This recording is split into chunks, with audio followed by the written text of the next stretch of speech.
আসসালামু আলাইকুম ওরহমতুল্লাহ। মিশন টেস্ট এ প্লাস কোর্সে তোমাদের সাথে ফ্রি ক্লাস নিয়ে আজকে হাজির হয়ে গিয়েছি। ইসলামের ইতিহাস ও সংস্কৃতি ক্লাসের ইনস্ট্রাক্টর তোমাদের মাহাদি ভাইয়া। তোমরা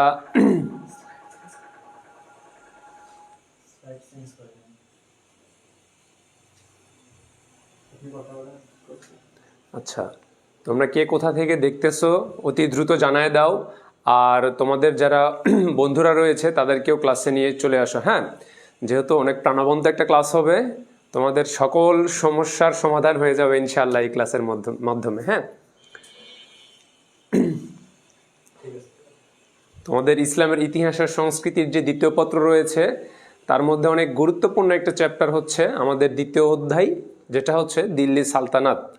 তোমাদেরকে গত ক্লাসে অর্থাৎ গতকালকে যে ক্লাসটা নিয়েছিলাম সেই ক্লাসে তোমাদেরকে আমি কি পড়াইছি, তোমাদেরকে পড়াইছিলাম যে এই ভারত উপমহাদেশে মুসলিমদের যে সাম্রাজ্য বা মুসলিমদের যে অভিযান, এটা কোথা থেকে শুরু হলো, কার মাধ্যমে শুরু হয়েছে এবং কিভাবে এর পদচারণাটা হয়েছিল। হ্যাঁ, তো সেখানে আমরা তিনজন ব্যক্তির নাম পেয়েছিলাম। হ্যাঁ, মোহাম্মদ বিন কাশেম, তারপরে পেয়েছিলাম গজনীর সুলতান মাহমুদ, এছাড়াও আমরা পেয়েছিলাম মুইজুদ্দিন মোহাম্মদ বিন শাম, বা যেটাকে আমরা মোহাম্মদ ঘুরি নামে চিনি। ওকে, তো সেই জায়গা থেকে আজকে আমাদের ক্লাসটা হবে ওয়ালাইকুম আসসালাম রহমতুল্লাহ। ওয়ালাইকুম আসসালাম রহমতুল্লাহ। ওকে ওকে, আলিফা আক্তার বলেছ ঝিনাইদহ থেকে। রাইয়ান আহমেদ, আচ্ছা আচ্ছা, চট্টগ্রাম থেকে। আসলে আহমেদ আরবিতে কোনো উচ্চারণ হয় না, বুঝছো, উচ্চারণটা হয় আহমাদ। যেমন আমাদের রাসূল সাল্লাল্লাহু আলাইহি সাল্লামের দুইটা নাম ছিল, একটা হচ্ছে মোহাম্মদ, যেটা রেখেছিল দাদা আব্দুল মুত্তালিব, আর একটা হচ্ছে আহমদ। হ্যাঁ, অধিক প্রশংসাকারী, আহমদ। তো সেই জায়গা থেকে তোমার নামটা যদি আহমেদ না হয় আহমাদ হতো তাহলে এটা বেশি অর্থযুক্ত হতো। ওকে, তোমরা অনেকেই চলে এসেছো।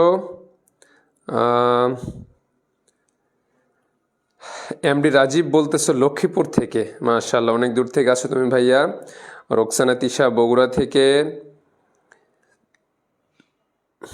আচ্ছা, ইসরাত চৌধুরী, আসসালামু আলাইকুম ভাইয়া। ওয়ালাইকুম আসসালাম রহমতুল্লাহ। তোমরা সকলেই সালাম দিয়েছো।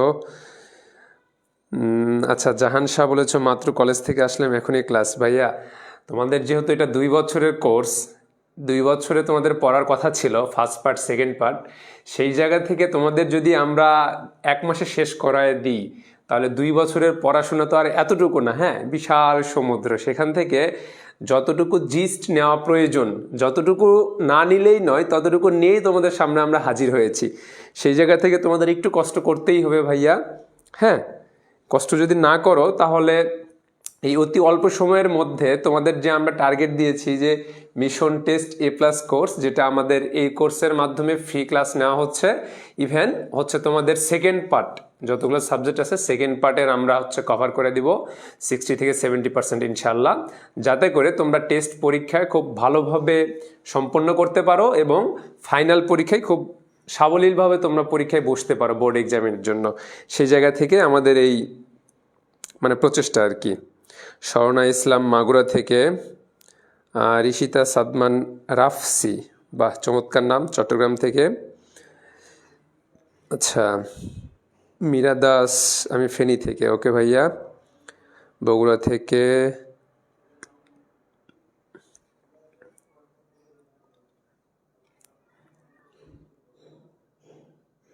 ওকে ওকে, অনেকেই চলে আসছে সেহেতু আর দেরি না করে আমরা ক্লাসে চলে যাই। হ্যাঁ, আচ্ছা, তোমরা সকলে খাওয়া দাওয়া করছো তো? যদিও 3টা বাজে, খাওয়া দাওয়া করা উচিত তোমাদেরকে। সবাই কেমন আছো জানাই দিবা, ঠিক আছে? যেহেতু ক্লাসে আসছো ভাই, আর ইনশাল্লাহ ক্লাসে তোমরা যদি একটু মনোযোগী হও ক্লাসে তোমাদের মন ভালো হয়ে যাবে আশা করছি। এমডি হাসিব বলেছো আসসালামু আলাইকুম। ওয়ালাইকুম আসসালাম ভাইয়া ও রহমতুল্লাহ। টেস্ট পরীক্ষা আমার এইচএসসি 2026, কষ্ট করতে পারবো, সমস্যা নাই। ওকে ভাইয়া, সমস্যা নাই, যেহেতু তোমার টেস্ট পরীক্ষার সামনে কষ্ট তোমাকেই করতে হবে, আমরাও কষ্ট করতেছি তোমাদের জন্যই। হ্যাঁ, সেই জায়গা থেকে তোমাদেরকে একটু স্যাক্রিফাইস করতেই হবে। আচ্ছা মাহাদি ভাইয়া, এই দ্বিতীয় অধ্যায়টা একটু কঠিন লাগে, একটু সহজভাবে বুঝিয়ে দেন। আসলে দ্বিতীয় অধ্যায়টা একটু কঠিন লাগার কারণ হচ্ছে যে আমরা এখানে কয়েকটা বংশ পাবো। হ্যাঁ, প্রথমে হচ্ছে মামলুক বা দাস বংশ, তারপরে সব শেষে পাবো লোদি বংশ, মাঝখানে খিলজি বংশ পাবো। তো সেই ক্ষেত্রে একটু কঠিন মনে হবে।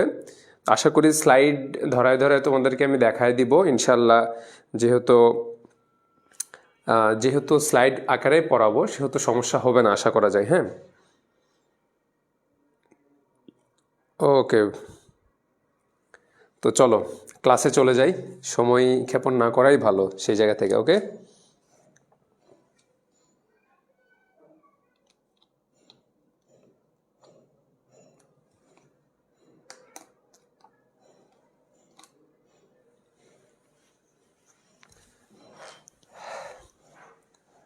তো ভাইয়া টেস্টের সেকেন্ড পেপারে কোন কোন টপিক থাকবে? আচ্ছা, টেস্টের সেকেন্ড পেপারে কোন কোন টপিক থাকবে? তোমাদের হচ্ছে সিলেবাসটা ফুল সিলেবাস, সেহেতু তোমাদের প্রত্যেকটা অধ্যায় গুরুত্বপূর্ণ। আগে যেমন শর্ট সিলেবাস ছিল, তোমাদের সিলেবাসে মানে নির্দিষ্ট নির্দিষ্ট পয়েন্ট দেওয়া ছিল, অর্থাৎ কোন কোন অধ্যায় ছিল বা কোন অধ্যায়ের কতটুকু ছিল এই পয়েন্টগুলো আলোচনা ছিল। কিন্তু তোমরা যেহেতু 26 ব্যাচ, তোমাদের টেস্ট পরীক্ষার সামনে, তোমাদের কিন্তু হোল সিলেবাস, সম্পূর্ণ সিলেবাস, সেই জায়গা থেকে তোমাদের কিন্তু প্রত্যেকটা অধ্যায় পড়তে হবে। তবে গুরুত্বপূর্ণ কোনগুলো সেগুলো আমি ক্লাসে ইনশাল্লাহ ধারাবাহিকভাবে তোমাদেরকে বলে দিব, বা ক্লাসের শেষের দিকে গিয়েও 2-3টা ক্লাস নেওয়ার পরেও তোমাদেরকে আমি বলে দিতে পারি যে ভাইয়া তোমরা এই জায়গাগুলো পড়বা, কারণ সমস্ত কিছু পড়তে গেলে অতি অল্প সময়ের মধ্যে তোমরা শেষ করতে পারবা না। সেই জায়গা থেকে আমি তোমাদেরকে দেখাই দিব ইনশাল্লাহ, চিন্তা নাই। হ্যাঁ, তাহলে আজকে যেহেতু আমাদের দ্বিতীয় পত্র, ভাইয়া কোন টপিকগুলো গুরুত্বপূর্ণ একটু বলে দিয়েন। ঠিক আছে, এটা ক্লাসে ধারাবাহিকভাবে বলতে থাকবো ইনশাল্লাহ। হ্যাঁ, কেমন আছেন? আলহামদুলিল্লাহ ভালো আছি। ওকে, তাহলে দেখো আজকে আমাদের যে টপিকটা হচ্ছে যে দিল্লি সালতানাত। যেটা দিল্লিতে সুলতান, মানে সুলতানি যুগ যেটা।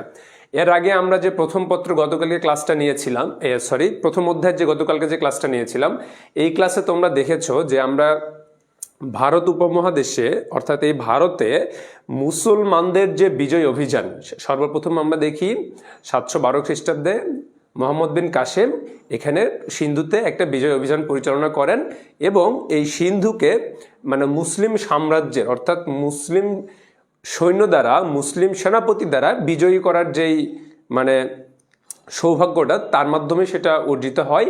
এবং তখন থেকেই এই ভারত উপমহাদেশে মুসলিম সাম্রাজ্যের একটা হচ্ছে পদচারণা শুরু হয়। ওইটাই হচ্ছে প্রথম ছিল। তখন কি ছিল, মোহাম্মদ বিন কাসেম কার আন্ডারে ছিলেন এই জিনিসটা তোমাকে বুঝতে হবে। মোহাম্মদ বিন কাসেম ছিলেন হাজ্জাজ বিন ইউসুফের আন্ডারে, এবং হাজ্জাজ বিন ইউসুফ ছিলেন খলিফা ওয়ালিদের আন্ডারে। তো সেই জায়গা থেকে আমরা দেখি সেই সময়টা কি ছিল, সেই সময়টা ছিল আমাদের হচ্ছে উমাইয়া খিলাফতি সময়। তারপরে যেটা আমরা দেখি যে 1000 খ্রিস্টাব্দ থেকে 1027 খ্রিস্টাব্দ পর্যন্ত 17 বার এই ভারতবর্ষকে আক্রমণ করে মুসলিম এবং মুসলিম সেনাপতি সুলতান মাহমুদ গজনি থেকে আগত। গজনিটা কোথায়? আফগানিস্তানে। অর্থাৎ আফগানিস্তান থেকে এই ভারত উপমহাদেশে আক্রমণ করে কে? গজনির সুলতান মাহমুদ।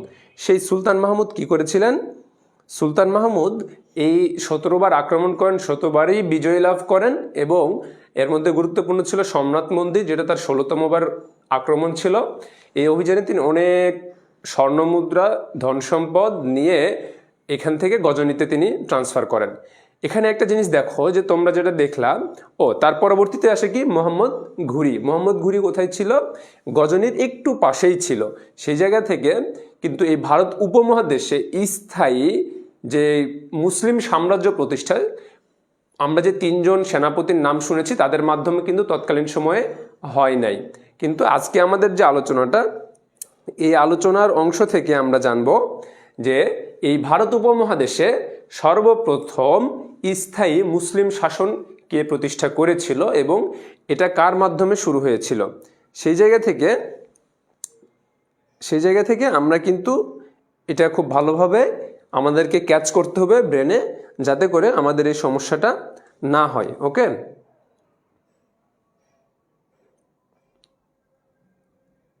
এখন দেখো আমরা যেহেতু পড়ছি কি দিল্লি সালতানাত, অর্থাৎ আমরা পড়ব দ্বিতীয় অধ্যায়।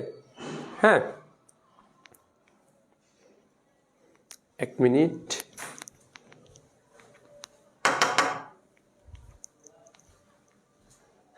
ওকে, তাহলে দিল্লি সালতানাতে আমাদের প্রথম আলোচনা আসবে প্রথম অধ্যায়ের, ভাই এটা ঠিক করে দেন। আমরা যেটা প্রথম অধ্যায় শেষ করেছিলাম মোহাম্মদ ঘুরির মাধ্যমে, সেই মোহাম্মদ ঘুরিরই একজন কৃতদাস, তার মাধ্যমেই এই যে মামলুক বংশ, যেটা আমরা দিল্লি সালতানাত বলতেছি, এটার আরেকটা নাম হচ্ছে মামলুকাত বা মামলুক বংশ। সেখান থেকেই এই পদচারণা শুরু। আমরা স্লাইডের মাধ্যমে আস্তে আস্তে ক্লাসে চলে যাই। হ্যাঁ,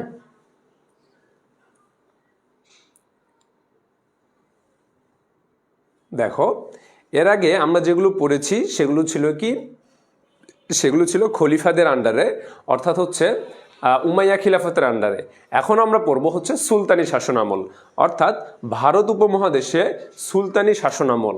এটাকে দিল্লি সালতানাত বলা হয়ে থাকে। এই সালতানাতটাকে ওনাকে মামলুকাত বংশ বলা হয়, মামলুকাত বা দাস বংশ বলা হয়। ওকে, তাহলে দেখো দাস বংশ কেন বলা হচ্ছে এটা একটু পরে তোমাদেরকে বলবো। এখানে দেখো, আমাদের প্রথম এই দিল্লি সালতানাতের প্রথম যে শাসক আসবেন তিনি হচ্ছেন সুলতান কুতুবউদ্দিন আইবেক। ইনি কে ছিলেন? ইনি ছিলেন, আমরা যে প্রথম অধ্যায় গতকালকের আলোচনায় যেটা আমরা পড়েছিলাম, যে তরাইনের প্রথম যুদ্ধ 1199 এবং 1192, যে আমরা যে দুটা যুদ্ধ পেয়েছিলাম, এই যুদ্ধে মুইজউদ্দিন মোহাম্মদ যে ঘুরি ছিল, ঘুরির প্রধান সেনাপতি ছিল সুলতান কুতুবউদ্দিন আইবেক। ইনি কে ছিলেন? সম্পর্কে ছিলেন হচ্ছে যে কুতুবউদ্দিন আইবেকের, মোহাম্মদ ঘুরির ইনি ছিলেন হচ্ছে কৃতদাস। ওকে, তো সেই জায়গা থেকে এখন দেখো, প্রথমে আমি স্লাইড অনুযায়ী দেখাই। দেখো, পরিচয়, সুলতান কুতুবউদ্দিন আইবেক নিয়ে যে আমরা আলোচনা করব, ইনি হচ্ছেন দিল্লি সালতানাতের প্রতিষ্ঠাতা। প্রথম আলোচনাটা সুলতান কুতুবউদ্দিন আইবেক দিয়ে আমরা শুরু করব। ওকে, দেখো প্রথমে হচ্ছে পরিচয়টা দেখি। ভারতের দাস বংশ, দিল্লি সালতানাত শাসনামলের দিল্লি সুলতানি শাসনামল। ওকে, এখানে পরিচয় দুইটা, একটা হচ্ছে ভারতের দাস বংশ আর একটা হচ্ছে সুলতানি শাসনামলের যে শাসনের প্রতিষ্ঠাতা তিনি হচ্ছেন কে? সুলতান কুতুবউদ্দিন আইবেক। ওকে, তারপরে আসো, আইবেক অর্থ চন্দ্র দেবতা। এই জিনিসটা একটু মাথায় রাখবা, আইবেক অর্থ চন্দ্র দেবতা।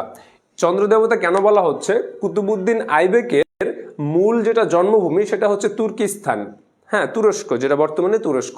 সেখান থেকে মানে ঘটনা প্রবাহের কারণে তিনি দাস হিসাবে এই দিল্লিতে আসেন। দিল্লিতে আসার পরে মোহাম্মদ ঘুরির দ্বারা তিনি হচ্ছেন মানে মোহাম্মদ ঘুরি থেকে ক্রয় করে নেন দাস হিসাবে। সেই জায়গা থেকে তার নাম কি ছিল? নাম ছিল কুতুবউদ্দিন আইবেক। আইবেক শব্দের অর্থ হচ্ছে চন্দ্র দেবতা। এই কুতুবউদ্দিন আইবেক কি করেন? কুতুবউদ্দিন আইবেক হচ্ছে চন্দ্রগ্রহণের সময় জন্মগ্রহণ করেন, এই জন্যই তার পিতামাতা তাকে আইবেক নামকরণ করেন। আরেকটা মতামত পাওয়া যায়, সেটা হচ্ছে যে তার হাতের আঙ্গুল বাঁকানো ছিল, এই জন্য তাকে আইবেক বলা হয়ে থাকে। তবে প্রথমটাই বেশি যুক্তিযুক্ত। ওকে, আচ্ছা আসো, তারপর আসো যে তার আদি নিবাস তুর্কিস্তান, যেটা একটু আগে তোমাদেরকে আমি বলে দিয়েছি, তুর্কিস্তান যেটা বর্তমানে তুরস্ক। উপাধি মালিক।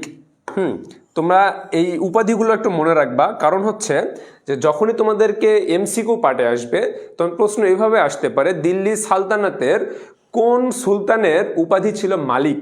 সেখানে মালিক হচ্ছে সুলতান কুতুবউদ্দিন আইবেক, এনার উপাধি ছিল মালিক। আর এই মালিকটা কে দিয়েছিল? তার শাসক মোহাম্মদ মুইজউদ্দিন ঘুরি। হ্যাঁ, এই যে দেখো, ঘুরি কর্তৃক তাকে মালিক উপাধি দান করা হয়। তারপর দেখো, মোহাম্মদ ঘুরির মৃত্যুর পর অধিকৃত অঞ্চলের রাজপ্রতিনিধি কুতুবউদ্দিন আইবেক 1206 খ্রিস্টাব্দে ভারতের স্বাধীন মুসলিম শাসনের গোড়াপত্তন করেন। তার প্রতিষ্ঠিত এই রাজবংশ ইতিহাসে মামলুক বা দাস বংশ হিসাবে পরিচিত।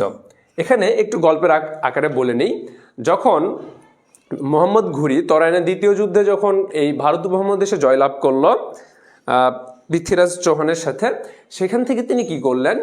এই ভারত উপমহাদেশের শাসনভার হিসাবে তিনি তো ছিলেন গজনীতে তিনি চলে যান মোহাম্মদ ঘুরি, আর এখানে দিয়ে যান তার শ্রেষ্ঠ শাসক, তার শ্রেষ্ঠ যোদ্ধা কুতুবউদ্দিন আইবেককে তিনি এখানে দায়িত্ব দিয়ে যান। এখানে বলতে এই ভারত উপমহাদেশের দায়িত্ব দিয়ে যান, যে বিজিত অঞ্চলগুলো রয়েছে এটা শাসনকর্তা হিসেবে, এবং যেগুলো অবিজিত রয়েছে, যেগুলো বিজয় এখনো হয় নাই, সেই অঞ্চলগুলোতে অভিযান পরিচালনার জন্য তিনি এই কুতুবউদ্দিন আইবেককে দায়িত্ব দিয়ে যান। সেখান থেকে কুতুবউদ্দিন আইবেকের আমরা শাসনামল দুইটা অংশে ভাগ করতে পারি। একটা হচ্ছে 1192 থেকে 1206 পর্যন্ত। এই 1206 পর্যন্ত কেন বলতেছি, এই 1206-এ মোহাম্মদ ঘুরি মারা যায়। মোহাম্মদ ঘুরি মারা যাওয়ার পরে মানে স্থায়ী শাসক হিসাবে কুতুবউদ্দিন আইবেক এই 6 থেকে নিয়ে 10 পর্যন্ত, অর্থাৎ 1206 থেকে নিয়ে 1210 পর্যন্ত তিনি স্বাধীন সুলতান হিসেবে এই ভারতবর্ষের মুসলিম শাসন প্রতিষ্ঠা করেন। আশা করি তোমাদের কনসেপ্টটা ক্লিয়ার হয়ে গেছে। এখন স্লাইডে আসো, দেখো যে মোহাম্মদ ঘুরির মৃত্যুর পর তার অধিকৃত অঞ্চলে রাজপ্রতিনিধি কুতুবউদ্দিন আইবেক 1206 খ্রিস্টাব্দে ভারতে স্বাধীন মুসলিম শাসনের গোড়াপত্তন করেন। তাহলে কত সালে? 1206 সালে। আমরা মোহাম্মদ ঘুরির দুইটা শাসনামল পাবো, একটা হচ্ছে কুতুবউদ্দিন আইবেকের দুইটা শাসনামল পাবো। একটা হচ্ছে কুতুবউদ্দিন আইবেকের আন্ডারে, হ্যাঁ, কুতুবউদ্দিন আইবেক যখন শাসক ছিলেন তার আন্ডারে এই বিজিত অঞ্চলের শাসনকর্তা হিসেবে, অর্থাৎ ভারত উপমহাদেশের। কারণ মোহাম্মদ ঘুরি কোথায় আছে? মোহাম্মদ ঘুরি আছে গজনিতে। ওকে, তাহলে দুইটা অংশ পাবো। একটা হচ্ছে যে 1192 থেকে আমরা পাবো হচ্ছে 1206 পর্যন্ত, আরেকটা পাবো হচ্ছে 1206 থেকে 1210 পর্যন্ত। এই সময়টাতে তিনি ছিলেন স্বাধীন সুলতান হিসাবে, অর্থাৎ এই 1206 পর্যন্ত তিনি কি ছিলেন? মোহাম্মদ ঘুরির একজন দাস বা মামলুক হিসাবে এই অঞ্চলে তিনি শাসনকর্তা হিসেবে নিযুক্ত ছিলেন। কিন্তু মোহাম্মদ ঘুরির মৃত্যুর পরে তিনি 1206 থেকে 1210 পর্যন্ত এই সময়টাতে তিনি স্বাধীন সুলতান হিসেবে নিয়োজিত ছিলেন। ওকে, এটা সালতানাত মামলুক বংশ কেন বলা হচ্ছে, দাস বংশ কেন বলা হচ্ছে? তার কারণ হচ্ছে আমরা যে এই সালতানাতের 11 জনের মধ্যে প্রথম যে 3 জন পাবো শাসক, সুলতান ইলতুৎমিশ পাবো, তারপর হচ্ছে কুতুবউদ্দিন আইবেক, ইনারা হচ্ছেন যে মূলত দাস ছিলেন। দাসী থেকে ইনাদের মানে সমরের দিক থেকে, হ্যাঁ, যোদ্ধার দিক থেকে যে তাদের যে অভিজ্ঞতা, তাদের যে বিচক্ষণতা এবং তাদের ন্যায় নীতিবান, এসব দিক থেকে তারা হচ্ছে শাসক বা সুলতানদের খুব কাছাকাছি ছিলেন। এই কারণেই তাদের যোগ্যতা বলে তারা পরবর্তীতে দিল্লি সালতানাতের শাসনকর্তা হিসেবে নিযুক্ত হন। ওকে, এখন আসো যে আমরা দ্বিতীয় স্লাইডে তাহলে চলে যাই।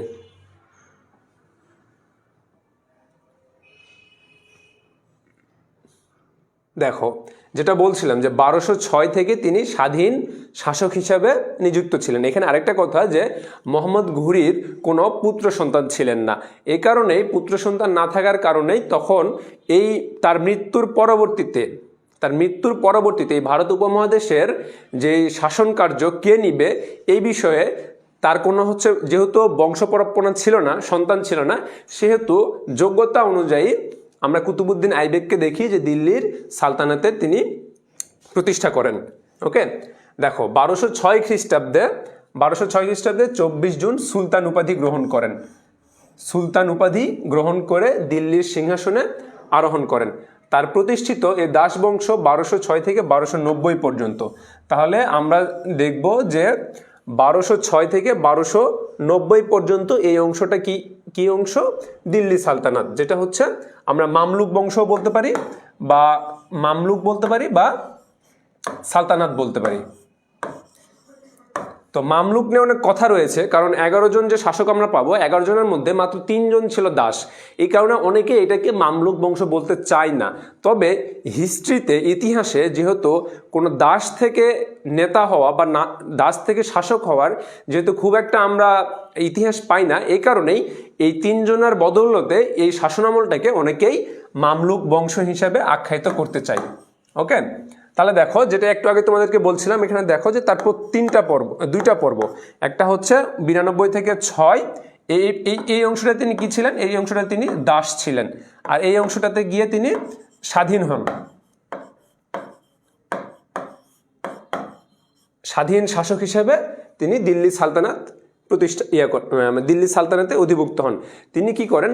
লাহোর থেকে রাজধানী দিল্লিতে স্থানান্তর করেন এবং দিল্লি কেন্দ্রিক, বর্তমানে ভারতের কিন্তু রাজধানী কি? নয়াদিল্লি। এই দিল্লির যে প্রথম রাজধানী হয় সেটা হয় এই সুলতান কুতুবউদ্দিন আইবেকের দ্বারা। আশা করি এই অংশে তোমাদের আর কোনো সমস্যা হওয়ার কথা না। তারপরে অংশ চলো।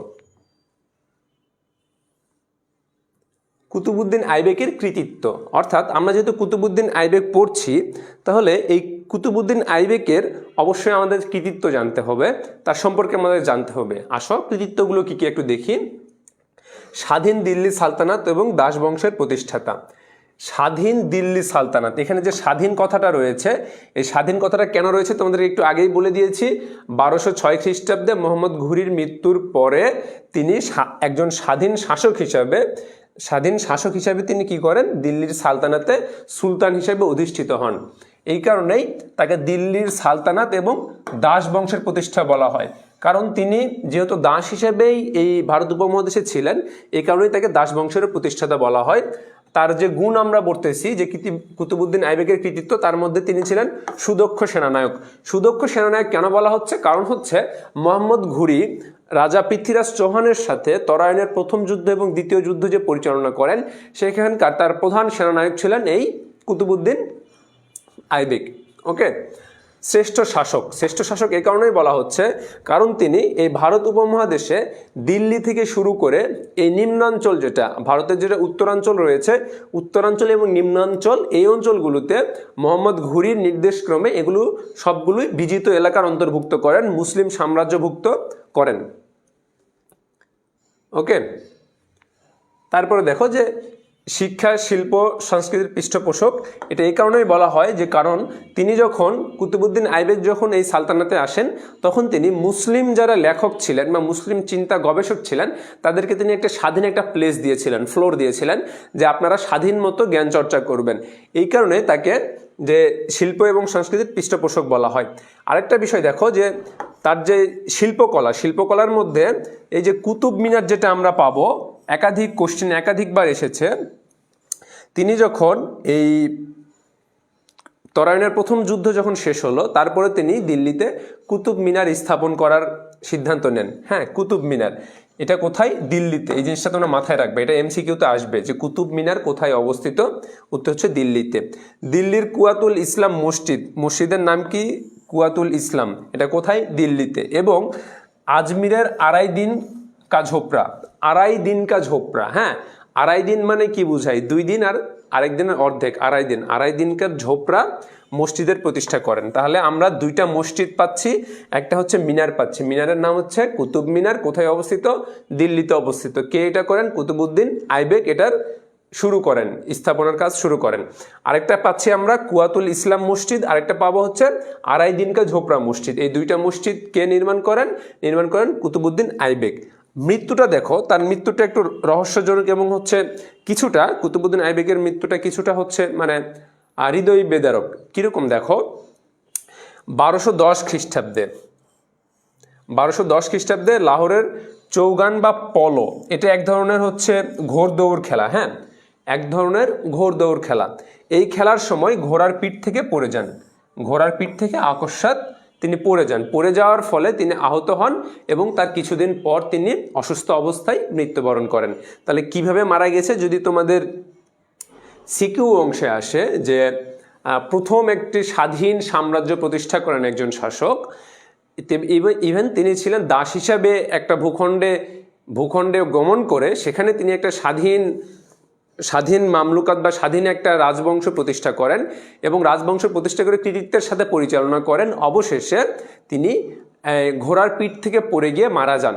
এরকম যদি একটা তোমাদের থাকে, সৃজনশীল উদ্দীপক থাকে, তাহলে তোমাদেরকে যদি জাজ করতে বলা হয় যে উদ্দীপকের সাথে কোন সুলতানের বা কোন শাসকের মিল রয়েছে, তার কৃতিত্ব বর্ণনা করো, তাহলে তোমরা কি বলবা? তাহলে অবশ্যই তোমাদের চিনে নিতে হবে ঘোড়ার পিঠ থেকে কে পড়ে গিয়ে মারা গিয়েছে, সুলতান কুতুবউদ্দিন আইবেক।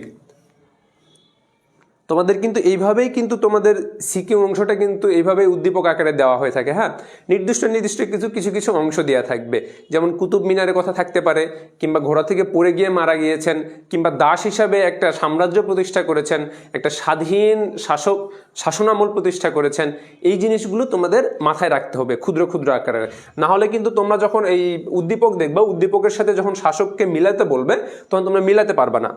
ওকে, দেখো আমরা যে প্রথম শাসকটা পড়লাম, শাসক পড়ার পরে আমাদের যে কোর্সটা আমরা পড়তেছি মিশন A+ নিশ্চিতের যে আমরা একটা কোর্স পড়তেছি, তোমাদের সাথে তোমরা আমার সাথে যে কোর্সে যুক্ত আছো ফ্রি ক্লাসে, এই কোর্সটাতে আমরা তোমাদের দায়িত্ব নিয়েছি, যাদের টেস্ট পরীক্ষা রয়েছে তাদেরকে আমরা সেকেন্ড পত্রের 50 থেকে 60 বা 70% আমরা যতদূর সম্ভব তোমাদেরকে কমপ্লিট করাই দিব। এর ফলে কি হবে, তোমাদের যে টেস্ট পরীক্ষা রয়েছে এই টেস্ট পরীক্ষা তোমরা খুব ভালোভাবেই তোমরা সম্পন্ন করতে পারবা। কারণ হচ্ছে আমরা জিনিসটা দেখলাম যে টেস্ট পরীক্ষায় এবছর যে নিয়ম করেছে, টেস্ট পরীক্ষায় কেউ যদি ফেল করে, কোনো সিঙ্গেল পার্সন যদি ফেল করে, তাহলেও কিন্তু তার আর উপায় নাই বোর্ড এক্সামের জন্য। অর্থাৎ বোর্ড এক্সামের জন্য শর্ত হচ্ছে টেস্ট পরীক্ষায় পাস হতে হবে। যেহেতু তোমরা এর আগে তোমরা অনেকটা গড়িমসি করেছো, হয়তো পড়াশোনায় মনোযোগ দাও নাই, এই জন্য শেষ সময় আমরা সিদ্ধান্ত নিলাম যে তোমরা ফ্রিতে হলেও তোমাদেরকে আমরা টেস্ট পরীক্ষাটা তোমাদের কমপ্লিট করে দেওয়ার চেষ্টা করব। সেই জায়গা থেকেই আমরা এই কোর্সটা লঞ্চ করেছি এবং আমাদের এই প্ল্যাটফর্মের সবচাইতে মানে পরিচিত এবং সবচাইতে যেই কোর্সটাতে আমরা বেশি স্টুডেন্ট পাই, আগ্রহ দেখায় স্টুডেন্টরা, সেটা হচ্ছে এফআরবি কোর্স। হ্যাঁ, ফাইনাল রিভিশন ব্যাচ যে কোর্স, সেই কোর্সটা আমরা লঞ্চ করেছি। হ্যাঁ, এই কোর্সটা আমাদের ভর্তি কার্যক্রম শুরু হয়ে যাবে 24/11-25 তারিখ থেকে, অর্থাৎ আগামী সপ্তাহের শুরু থেকেই আমাদের এই কোর্সটা লঞ্চ হয়ে যাবে। এই ব্যাচের ওরিয়েন্টেশন ক্লাস হবে কখন দেখো, ডিসেম্বরের 12 তারিখে। তো অর্থাৎ টেস্ট পরীক্ষা তোমাদের জানুয়ারির এর আগে শেষ হয়ে যাবে, জানুয়ারি ফেব্রুয়ারির মধ্যে। তার আগেই তোমাদের আমরা এই কোর্সটা লঞ্চ করছি। এই কোর্সে কি কি থাকবে দেখো, কোর্সে তোমরা কি কি পাবা। কোর্সে তোমরা পাবা ফুল সিলেবাসের লাইভ ক্লাস। অর্থাৎ তোমাদের যেহেতু সিলেবাস এখনো শর্ট নেই, সিলেবাস যেহেতু তোমাদেরকে সম্পূর্ণ সিলেবাস, সেহেতু আমরা কি করেছি, ফুল সিলেবাসে তোমাদেরকে লাইভ ক্লাস দিব। আর কি কি দিব দেখো, আরেকটা তোমরা পাবা যে এফআরবি 3.0, মানে এর আগে আমাদের যে এফআরবি কোর্সটা ছিল 25 ব্যাচের জন্য, সেই কোর্সের সম্পূর্ণ ক্লাস, যতগুলো ক্লাস রয়েছে সবগুলো তোমরা রেকর্ডেড করতে পারবা। তোমাদের রেকর্ডেড ক্লাস দিয়ে দেওয়া হবে, তোমরা ইচ্ছা মতন যে কোনো টপিকের উপরে, তোমাদের যেই টপিকটা রয়েছে সেই টপিকের উপরে তোমরা ক্লাস করতে পারবা। আর কি পারবা দেখো, তোমরা প্রতিটা সাবজেক্টের প্রতিটা অধ্যায়ের আনলিমিটেড এক্সাম দিতে পারবা। অর্থাৎ আমাদের ওয়েবসাইটের মাধ্যমে তোমাদেরকে আমরা কোশ্চেন দিব, তোমরা আনলিমিটেড এক্সাম দিতে পারবা, যে যত পারো এক্সাম দিতে পারবা। আর এক্সাম দিলে কি হয় ভাইয়া, তোমার যুদ্ধে যাওয়ার আগে যদি প্রস্তুতি ঠিক থাকে তাহলে যুদ্ধ তোমার জন্য সহজ হয়ে যায়। ঠিক তেমনই পরীক্ষায় বসার আগে যদি তুমি বাসায় 2-1বার এক্সাম দিতে পারো কোশ্চেন অনুযায়ী, মানে বোর্ড কোশ্চেনের মানে ধাঁচে যদি 1-2টা পরীক্ষা দিতে পারো তোমার নিজের রুমে বসেই, তাহলে দেখবে তোমার নিজের প্রতি একটা কনফিডেন্স বাড়বে। অথবা এমনও হতে পারে তোমার ল্যাকিংস রয়েছে অনেক কিছু, তোমার ল্যাকিংসগুলো কোন জায়গায় ল্যাকিংসগুলো আছে সেই ল্যাকিংসগুলো তুমি খুঁজে বের করতে পারবা, সেই অনুযায়ী পরীক্ষার আগেই তুমি শেষ করতে পারবা। তোমাদেরকে ছোট্ট একটা গল্প বলি এই এক্সাম সম্পর্কে। আমার যখন এইচএসসি পরীক্ষা ছিল, তৎকালীন সময়ে আমি আমার লেখাটা একটু ধীর গতিতে, আমি লিখে শেষ করতে পারতাম না। সাতটা সিকিউ পার্টে আমি লিখে শেষ করতে পারতাম না। তো আমি ইচ্ছা করলাম যে আমাকে তো অবশ্যই শেষ করতে হবে, নাহলে তো আমি A+ পাবো না। সেই জায়গা থেকে আমি একটা কাজ করেছিলাম যে বাসায় বসে, যে আমার বইয়ের পিছনে যে ইয়েগুলো ছিল, মডেল টেস্ট ছিল, মডেল টেস্ট আকারে আমি বাসায় পরীক্ষা দিয়েছিলাম কয়েকবার।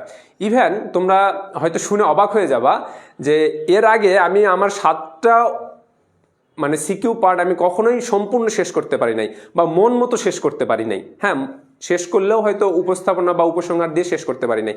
তবে এই যে বাসায় যে প্র্যাকটিস করেছিলাম এইচএসসিতে, আমার লেখা শেষ হয়ে গিয়েছে। লেখা শেষ হওয়ার 1 থেকে 2 সেকেন্ড পর আমার খাতা জমা নিয়েছে। আমি আল্লাহর কাছে লাখ লাখ শুকরিয়া আদায় করেছিলাম। কারণ যে আমি যদি বাসায় প্র্যাকটিসটা না করতাম, তাহলে ওই জায়গাতে গিয়ে পরীক্ষায় গিয়ে আমি 60টা সিকিউ আমার পক্ষে শেষ করা সম্ভব ছিল না। আমার মতন তোমাদের অনেকেই রয়েছে যাদের লেখা একটু ধীর গতিতে, যেহেতু লিখে একটু ধীর গতিতে, তারা কিন্তু যদি বাসায় এইভাবে প্রস্তুতি না নাও, প্রিপারেশন না নাও, তাহলে দেখবা পরীক্ষা দিতে গিয়ে প্রথম 2টা উদ্দীপক থেকে প্রথম 2টা সিকিউ খুব ভালোভাবে লিখছো, কয়েক পেজ লিখছো, লিখার পরে শেষেরটাতে গিয়ে দেখতেছো যে শেষেরটা টাচ করার সময় পাচ্ছ না, সময় হয়ে গেছে, খাতা জমা দিতে হবে। এই বিড়ম্বনায় যেন না পড়তে হয়, সে কারণেই আমরাই প্রথম মানবিকের জন্য আমরা ওয়েবসাইটের মাধ্যমে তোমাদের সিকিউ পরীক্ষা নিব। আমরা সিকিউ কোশ্চেন দিব, তোমরা পরীক্ষা দিবা, সেটার আমরা খাতা মূল্যায়ন করব। হ্যাঁ, তো এত কিছু সুযোগ পাবো কোথায়, তোমরা এফআরবি কোর্সে পাবা। এই যে রিটেন এক্সাম, যেটা তোমাদেরকে বললাম, হ্যাঁ, যে তোমরা রিটেন এক্সাম দিতে পারবা। চিন্তা করো, তোমরা অনেক প্ল্যাটফর্ম তোমাদেরকে এমসিকিউ এক্সাম বা এমসিকিউ সলভ করার চেষ্টা করে সুযোগ করে দেয়। সেই জায়গা থেকে আমরা তোমাদের কি করব, আমরা তোমাদেরকে রিটেন এক্সাম দেওয়ার ব্যবস্থা করতেছি। আরেকটা প্রতিটা অধ্যায়ের সিকিউ সাজেশন। তোমরা যেটা বলতেছো যে ভাইয়া বলে দিবেন কোনটা গুরুত্বপূর্ণ, দেখো সেই জায়গা থেকে আমরা করেছি প্রতিটা অধ্যায় থেকে প্রতিটা অধ্যায় থেকে কোন কোন শাসক বা কোন কোন কাহিনী কোন ঘটনা থেকে সিকিউ আসবে এবং কোনটা থেকে সিকিউ মাস্ট বি আসবেই, হ্যাঁ, এবং কোনটা পড়তে হবে না, সেই জিনিসটা যদি আমি তোমাদেরকে দেখাই দিই তাহলে তোমাদের যে পড়াশোনার যে বিড়ম্বনা, মানে এত এত বড় অধ্যায় তোমাদের পুরোটাই পড়তে হবে না, সেই কাজটাই আমরা তোমাদেরকে করে দিব এবং অধ্যায় ভিত্তিক তোমাদেরকে আমরা সিকিউ সাজেশন দিয়ে দিব। ওকে, আরেকটা হচ্ছে প্রতিটা অধ্যায়ের এমসিকিউ সাজেশন, এটা তো পাবাই, প্রতিটা অধ্যায়ের এমসিকিউ সাজেশন তো পাবা, অনেক প্ল্যাটফর্ম তোমাদেরকে দেয় এমসিকিউ, এটা তোমরা সহজেই পেয়ে যাবে, আমাদের কাছে তো অবশ্যই পাবা। আরেকটা পাবা যে সিকিউ পার্টটা বাংলাদেশের কোনো প্ল্যাটফর্ম এখন পর্যন্ত দেওয়ার সাহস দেখায় নাই, শুধুমাত্র আমাদের এমডি বনিয়ামিন পেজ এবং চলো শিখি প্ল্যাটফর্মিং এটাই সাহসটা দেখিয়েছে। আরেকটা হচ্ছে যে প্রতিটা ক্লাসে তোমরা স্লাইড পাবা, হ্যাঁ, এর আগে আমরা যত ক্লাস নিয়েছি এফআরবি কোর্সে যতটা ক্লাস নিবা প্রতিটা ক্লাসে তোমরা স্লাইড পাবা, কি পাবা, রিটেন এক্সাম দেওয়ার সুযোগ পাবা। এর আগের যেটা আমাদের এফআরবি কোর্স ছিল সেই কোর্সের প্রত্যেকটা ক্লাস তোমরা মানে দেখতে পারবা, হ্যাঁ। তারপরে কি পাবা দেখো, আরেকটা গুরুত্বপূর্ণ যে তোমাদের যে এমসিকিউ পার্টটা রয়েছে, এই এমসিকিউ পার্টটা, আচ্ছা তোমাদের এটা একটু চেক করে নেই ভাইয়া, আমাদের এই ফ্রি করছি, এমসিকিউ প্র্যাকটিস করাবেন না? আচ্ছা, তোমাদের জন্য এমসিকিউ আমাদের কোশ্চিন দেওয়া থাকবে, তোমরা যে ক্লাস করতেছো প্রতিটা ক্লাস থেকে তোমাদের কোশ্চিন দেওয়া থাকবে, এখানে তোমাদের পরীক্ষা নেওয়া হবে, হ্যাঁ, তোমরা সেখান থেকে তোমরা পরীক্ষা দিতে পারবা। আরেকটা দেখো যে তোমরা অনেকেই বলেছো যে আচ্ছা অনেকে বলেছে যে তোমাদের লিখতে সমস্যা হয়, ভাইয়া এইটা কিন্তু মাস্ট বি, এটা অনেকেরই সমস্যা রয়েছে যে অতি অল্প সময়ের মধ্যে লিখে শেষ করাটা অনেকেই পারে না। আর তোমাদের তো অনেকের মধ্যে টেন্ডেন্সি আছে যে উদ্দীপক দেখে লিখে ফেলবো, হ্যাঁ, এই দিন কিন্তু আর নাই। এই দিন যদি এই চিন্তা চেতনা যদি মাথায় থাকে যে উদ্দীপকের গুরুত্ব অপরিসীম, লিখে পাশ করে আসবো, এটা কিন্তু 25 ব্যাচের রেজাল্ট দেখে তোমাদেরকে মানে শিখতে হবে। 25 ব্যাচের রেজাল্ট দেখেছো তোমরা, রেজাল্টের যে ধস কারে বলে, হ্যাঁ, এরকম যদি তোমরা করতে থাকো, এই চিন্তা চেতনা যদি থাকে যে উদ্দীপকের গুরুত্ব অপরিসীম লিখে যে আমি A+ পাবো বা ভালো একটা মার্ক পাবো, এই দিন আর নাই। সেই জায়গা থেকে তোমাদেরকে অবশ্যই মানে ক্লাসে ফিরতে হবে। ওকে, আরেকটা বলেছো যে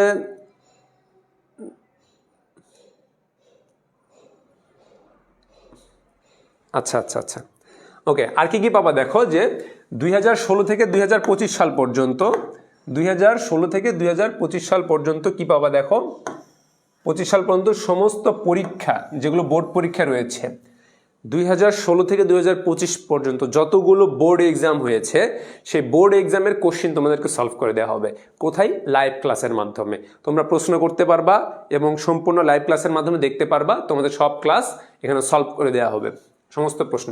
27 ব্যাচের ফাইনাল পর্যন্ত রেকর্ডেড ক্লাস পাবা। ওকে, আর এটা কি পাবা, শেষ 1 মাস রিভিশন ক্লাস পাবা।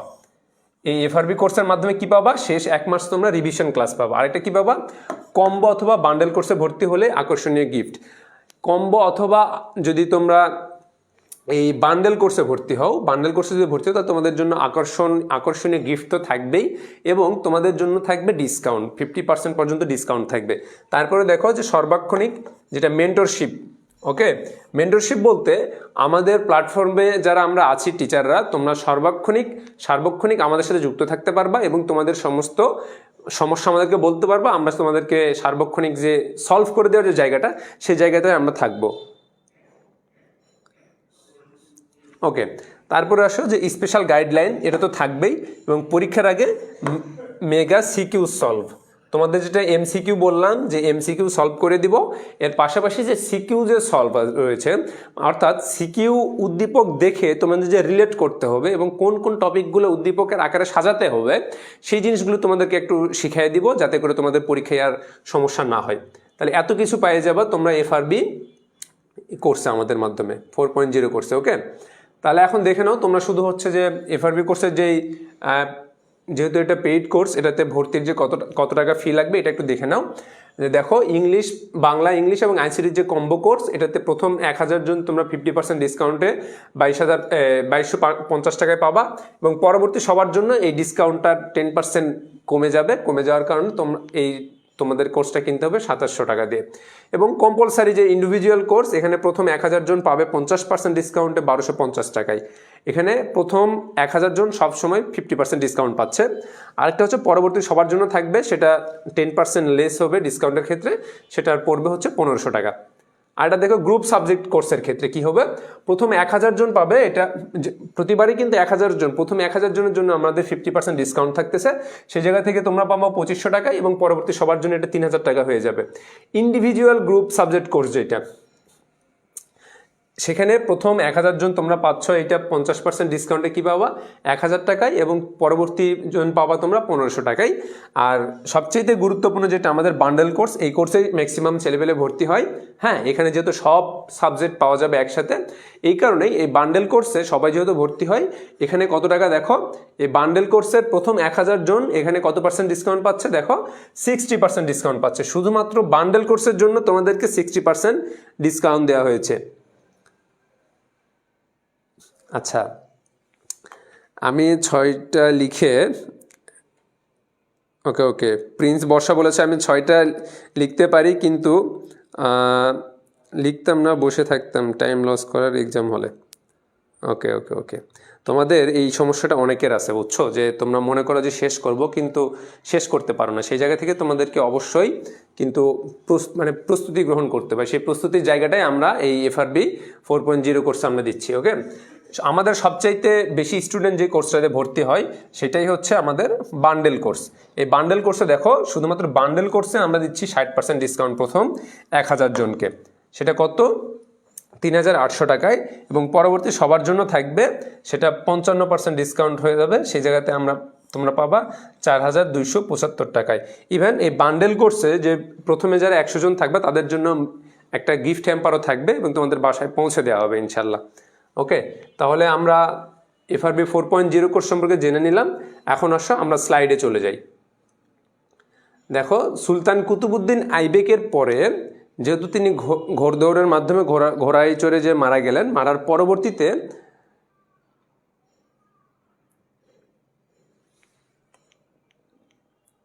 আচ্ছা ভাইয়া, কি আপনি ইসলাম ক্লাস নিতে আইসেন নাকি অফার দিতে আসছেন? আসলে ভাইয়া, যে তোমাকে আমি অফার দিতে আসি নাই, আমি তোমার যে সমস্যা সলভ করার জন্য আমি এখানে দাঁড়াইছি। এখন তুমি যেহেতু এই কোর্সটাতে তুমি যেহেতু যুক্ত আছো, ক্লাস করতেছো, এইটা যদি কারো না কারোর মাধ্যমে তুমি যদি না জানতা, তাহলে কি তুমি আমাদের এই কোর্সে আসতে পারতা, এই ক্লাসে যুক্ত হতে পারতা? অবশ্যই পারতা না। সুতরাং আমাদের যেহেতু আরেকটা কোর্স রয়েছে, এই কোর্সে তোমাদেরকে যদি আমরা না জানাই, পরবর্তীতে তোমরা আফসোস করতে পারো যে ভাইয়া আপনাদের এরকম একটা কোর্স ছিল অথচ আপনারা জানান নাই। তাহলে দিন শেষে আমার কি হবে? আমার তো ওই লেভেল উতরে চলে আসছি আমি, ঠিক আছে না? আমার তো পরীক্ষার জন্য আমার সমস্যা হবে না, সমস্যা হবে তোমাদের সমস্যার সমাধানের জন্যই আমরা কোর্স লঞ্চ করি। আমরা টিচাররা পরিশ্রম করে তোমাদেরকে সহজ করার জন্য আমরা এখানে দাঁড়াই, তোমাদের সুবিধার জন্যই। সেহেতু আমরা এখানে কোর্স বিক্রি করতে আসি না, জাস্ট তোমাদেরকে জানাই দিলাম আমাদের কোর্স চলতেছে, তোমাদের সুবিধার জন্যই আমরা কোর্স লঞ্চ করেছি। ওকে, আরেকটা বিষয়, ক্লাস নেওয়ার জন্য অবশ্যই দাঁড়াইছি, ক্লাস অবশ্যই নিব, ক্লাস কোনোভাবেই মিস যাবে না। ওকে, ঠিক আছে। এখন দেখো যে আমাদের যে কুতুবউদ্দিন আইবেক পড়লাম, কুতুবউদ্দিন আইবেক কে ছিলেন? দিল্লি সালতানাতের প্রতিষ্ঠাতা। তারপরে আমরা কি পাচ্ছি? সুলতান ইলতুৎমিশ। আমরা যেমন মোহাম্মদ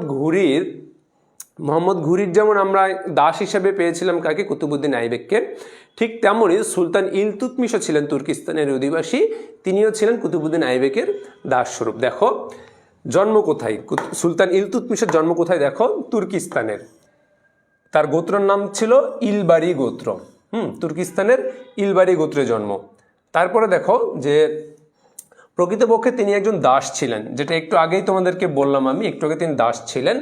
জালালউদ্দিন নামক এক ব্যবসায়ী তাকে কুতুবউদ্দিন আইবেকের কাছে বিক্রি করেন। কার কাছে? কুতুবউদ্দিন আইবেকের কাছে। তাহলে আমরা প্রথমে পাইলাম দাসকে কুতুবউদ্দিন আইবেক, তাকে কে কিনেছিল? মোহাম্মদ ঘুরি। এবং পরবর্তীতে আমরা পাচ্ছি সুলতান ইলতুৎমিশ। এটা কার দাস ছিল? দাস ছিল হচ্ছে কুতুবউদ্দিন আইবেকের দাস ছিল। ওকে, বুঝতে পেরেছো? ওকে, তারপরে দেখো যে আইবেক তাকে দাসত্ব থেকে মুক্তি দিয়ে আমিরুল উমরা পদবি দান করেন। তাহলে আমরা যেমন এর আগে দেখেছিলাম যে সুলতান কুতুবউদ্দিন আইবেককে মালিক উপাধি দেওয়া হয়েছিল, ঠিক তেমনি সুলতান ইলতুৎমিশকে কি উপাধি দেওয়া হয়েছিল? দেখো, আমিরুল উমরা। এই উপাধিগুলো অবশ্যই মাথায় রাখবা, আমিরুল উমরা। ওকে, এই উপাধিগুলো মনে রাখবা, কারণ এগুলো এমসিকিউ পার্টে চলে আসে যে আমিরুল উমরা কার উপাধি, তখন তোমরা কনফিউশনে পড়ে যাবা। ওকে, পদবি দান করেন। ইলতুৎমিশকে দিল্লি সালতানের প্রকৃত প্রতিষ্ঠাতা বলা হয়। এই প্রকৃত প্রতিষ্ঠাতা বলা হয় এর কারণ হচ্ছে যে কুতুবউদ্দিন আইবেক সময়টা খুব কম পেয়েছিলেন, 6 থেকে 10 পর্যন্ত মাত্র 4 বছর, এবং এর মাঝেও কিছু তিনি সমর অভিযান পরিচালনা করেন। এই কারণে তিনি মানে সময়টা খুব কম পেয়েছিলেন। এই কারণেই সুলতান ইলতুৎমিশ এসে এই সালতানাত বংশটাকে খুব ঢেলে সাজিয়েছিলেন, খুব মানে শক্ত হাতে এটাকে নিয়ন্ত্রণ করেছিলেন। এই কারণে তাকে প্রকৃত প্রতিষ্ঠাতা বলা হয়। তাহলে যদি প্রশ্ন আসে যে দিল্লি সালতানাতের প্রতিষ্ঠাতাকে, তাহলে তোমরা কি উত্তর দিবা? দিল্লি সালতানাতের প্রতিষ্ঠাতা হলে তোমরা উত্তর দিবা কুতুবউদ্দিন আইবেক। আর যদি বলা হয় প্রকৃত প্রতিষ্ঠাতাকে, হ্যাঁ, তাহলে তোমরা বলবা সুলতান ইলতুৎমিশ। এই সুলতান ইলতুৎমিশের আরেকটা পরিচয় হচ্ছে কুতুবউদ্দিন আইবেকের জামাতা, মেয়ের জামাই। এখন তারপরে আসো যে 1229 খ্রিস্টাব্দে বাগদাদের আব্বাসী খলিফা আল মুনতাসির বিল্লাহ, আমরা যেটা একটা পাইলাম যে আমিরুল উমরা, এই উপাধিটা কে দিয়েছিল? এই উপাধি দিয়েছিল তার মালিক, অর্থাৎ মানে সুলতান ইলতুৎমিশের মালিক কে ছিল? কুতুবউদ্দিন আইবেক। কুতুবউদ্দিন আইবেক দিয়েছে আমিরুল উমরা।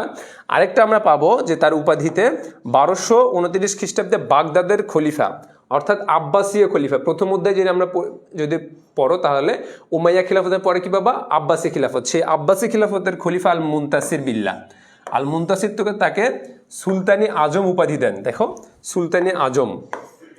সুলতানি আজম উপাধি প্রদান করেন। তাহলে সুলতানে আজম, আজম মানে তো মহান, সেই জায়গা থেকে সুলতানে আজম, মহৎ সুলতান এবং মহান সুলতান হিসাবে তাকে স্বীকৃতি দান করেন। এটা কে স্বীকৃতি দান করেছেন? হ্যাঁ, আব্বাসী খলিফা মুনতাসির বিল্লাহ। ওকে, তাহলে তোমরা দুইটা অংশ পাচ্ছ সুলতান ইলতুৎমিশ সম্পর্কে, একটা হচ্ছে আমিরুল উমরা, আরেকটা পাচ্ছ সুলতানি আজম। দেখতে পাচ্ছ? সুলতানি আজম। আরেকটা দেখো যে সিংহাসনে আরোহণ। এখন আমরা যেটা দেখলাম যে তার উপাধি দেখলাম, এখন আসি যে সুলতান ইলতুৎমিশ সিংহাসনে কিভাবে আরোহণ করেন। সিংহাসনে আরোহণের ক্ষেত্রে দেখো এই যে আরামশাহ, এই আরামশার বংশ পরিচয় বা মানে সুলতান কুতুবউদ্দিন আইবেকের সাথে তার কোনো পরিচয় ছিল কিনা এই বিষয়ে সন্দিহান রয়ে গিয়েছে, এবং ঐতিহাসিক বিদগণ খুব একটা মানে ভালো এই বিষয়ে বলতে পারেন না যে তার সাথে কার কি সম্পর্ক ছিল। কিন্তু এই আরাম শাহ মাত্র কয়েক মাসের জন্য এই দিল্লি সালতানাতে অধিষ্ঠিত হন। অতঃপর তার অরাজকতা, তার হচ্ছে অপারগতা, তার হচ্ছে যে যোগ্যতা না থাকার কারণে এই তৎকালীন দিল্লির যে মুসলিমরা ছিল তারা তাকে অবাঞ্ছিত ঘোষণা করে। এর ফলে কি হয়, সুলতান ইলতুৎমিশ 1210 থেকে 11 এর মাঝামাঝি সময়ে এই আরাম শাহের বিরুদ্ধে অস্ত্র ধারণ করে তাকে পরাজিত করেন। হ্যাঁ, পরাজিত করে 1211 খ্রিস্টাব্দে দিল্লি সালতানাতের সিংহাসনে অধিষ্ঠিত হন। তাহলে এই কুতুবউদ্দিন আইবেকের পরে সুলতান ইলতুৎমিশের মাঝে একজন ছিল আরাম শাহ। এটা তোমাদের জন্য খুব একটা গুরুত্বপূর্ণ না, তবে গুরুত্বপূর্ণ এই কারণে যদি প্রশ্ন আসে সুলতান ইলতুৎমিশ কাকে পরাজিত করে দিল্লি সালতানাতে অধিষ্ঠিত হন, তাহলে অ্যান্সারে আসবে আরাম শাহ। এতটুকু জানলেই হবে। আচ্ছা, সুলতান ইলতুৎমিশের কৃতিত্ব দেখো। সুলতান ইলতুৎমিশের কৃতিত্ব যদি জানতে চাও তাহলে তোমরা মামলুক বংশের প্রকৃত প্রতিষ্ঠাতা যে কুতুবউদ্দিন আইবেকের মৃত্যুর পর সুলতান আরাম শাহ এর দুর্বল শাসনে রাজ্য ক্ষমতালোভী অভিজাতবর্গ, আমির মালিক এবং প্রদেশপালের বিদ্রোহে তুর্কি আধিপত্য যখন বিপদাপন্নে তখনই ইলতুৎমিশ সুলতান হিসেবে দায়িত্ব নেন। অর্থাৎ এই যে মালিক শাহ যখন আসে, আরাম শাহ যখন আসার পরে এই দিল্লি সালতানাতের উপরে বহির্দেশীয় একটা আক্রমণের একটা প্রভাব তৈরি হয়। এই বিপদ সংকুলান অবস্থায় সুলতান ইলতুৎমিশ আরাম শাহকে পরাজিত করে দিল্লি সালতানাতকে তিনি শক্ত হাতে প্রতিষ্ঠিত করেন। এই কারণেই তাকে প্রকৃত প্রতিষ্ঠাতা বলা হচ্ছে। তারপরে দেখো যে দিল্লি সালতানাতকে সুদৃঢ় ভিত্তির উপর প্রতিষ্ঠিত করেন। আশা করি তোমাদের এই বিষয়টা ক্লিয়ার। এখন দেখো যে তার যে আমরা কৃতিত্ব পড়তেছি, তার উদ্যমী যে বিজেতা, মানে কোথায় কোথায় তিনি বিজয় লাভ করেছেন। দেখো, ইলতুৎমিশ 1215 খ্রিস্টাব্দে ভারতের মুসলিম সাম্রাজ্যের উপর সার্বভৌমত্বের দাবিদার তাজউদ্দিন ইয়ালদুজকে পরাজিত করেন। এখানে একটা জিনিস হচ্ছে যে, এবং 1217 খ্রিস্টাব্দে নাসির উদ্দিন কুবাচার নিকট থেকে লাহোর অধিকার করেন। এখানে নাম দুটো একটু মনে রাখো। নামটা হচ্ছে যে নামটা দেখো যে ইয়ালদুজ, তাজউদ্দিন ইয়ালদুজ। হ্যাঁ, আরেকটা হচ্ছে নাসিরউদ্দিন কুবাচা। যখন কুতুবউদ্দিন আইবেক মোহাম্মদ ঘুরি যখন মৃত্যুবরণ করলেন, কুতুবউদ্দিন আইবেকের সময় কি হয়, কুতুবউদ্দিন আইবেক কোথাকার ছিলেন, দিল্লির এই অংশে তিনি শাসনকর্তা ছিলেন। এবং এই তাজউদ্দিন ইয়ালদুজ এবং হচ্ছে নাসিরউদ্দিন যে কুবাচা, এরা ছিল কোথায়, এরা হচ্ছে গজনি এবং গুজরাটের যে অংশটা, মানে হচ্ছে ভারতের যে উপরের পাটের অংশটা, এই পাটে তারা শাসনকর্তা হিসেবে নিযুক্ত ছিলেন। এখানে সুলতান আমাদের যে ইলতুৎমিশের আগের যে অংশ ছিল আমাদের, সেখানে আমরা দেখি যে তিনি চেয়েছিলেন, কুতুবউদ্দিন আইবেক চেয়েছিলেন যে পারিবারিক বন্ধনে আবদ্ধ করে ইনাদের মাধ্যমে একটা সদ্ভাব তৈরি করে এই দিল্লি সালতানাতকে একটা সুপ্রতিষ্ঠিত শাসন ব্যবস্থা কায়েম করার।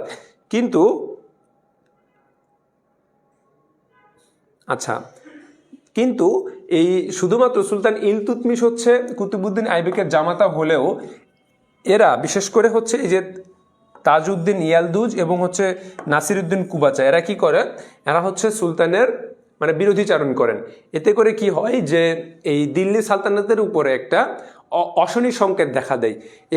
এই অশনি সংকেত দেখা দেওয়ার কারণে সুলতান ইলতুৎমিশ কি করেন, এই তাজউদ্দিন ইয়ালদুজ এবং নাসিরউদ্দিন কুবাচার থেকে লাহোর অধিকার করেন। হ্যাঁ, লাহোর অর্থাৎ পাকিস্তানের লাহোর, এইটা তিনি অধিকার করেন এবং হচ্ছে যে গজনি ছিল সে গজনি অধিকার করেন।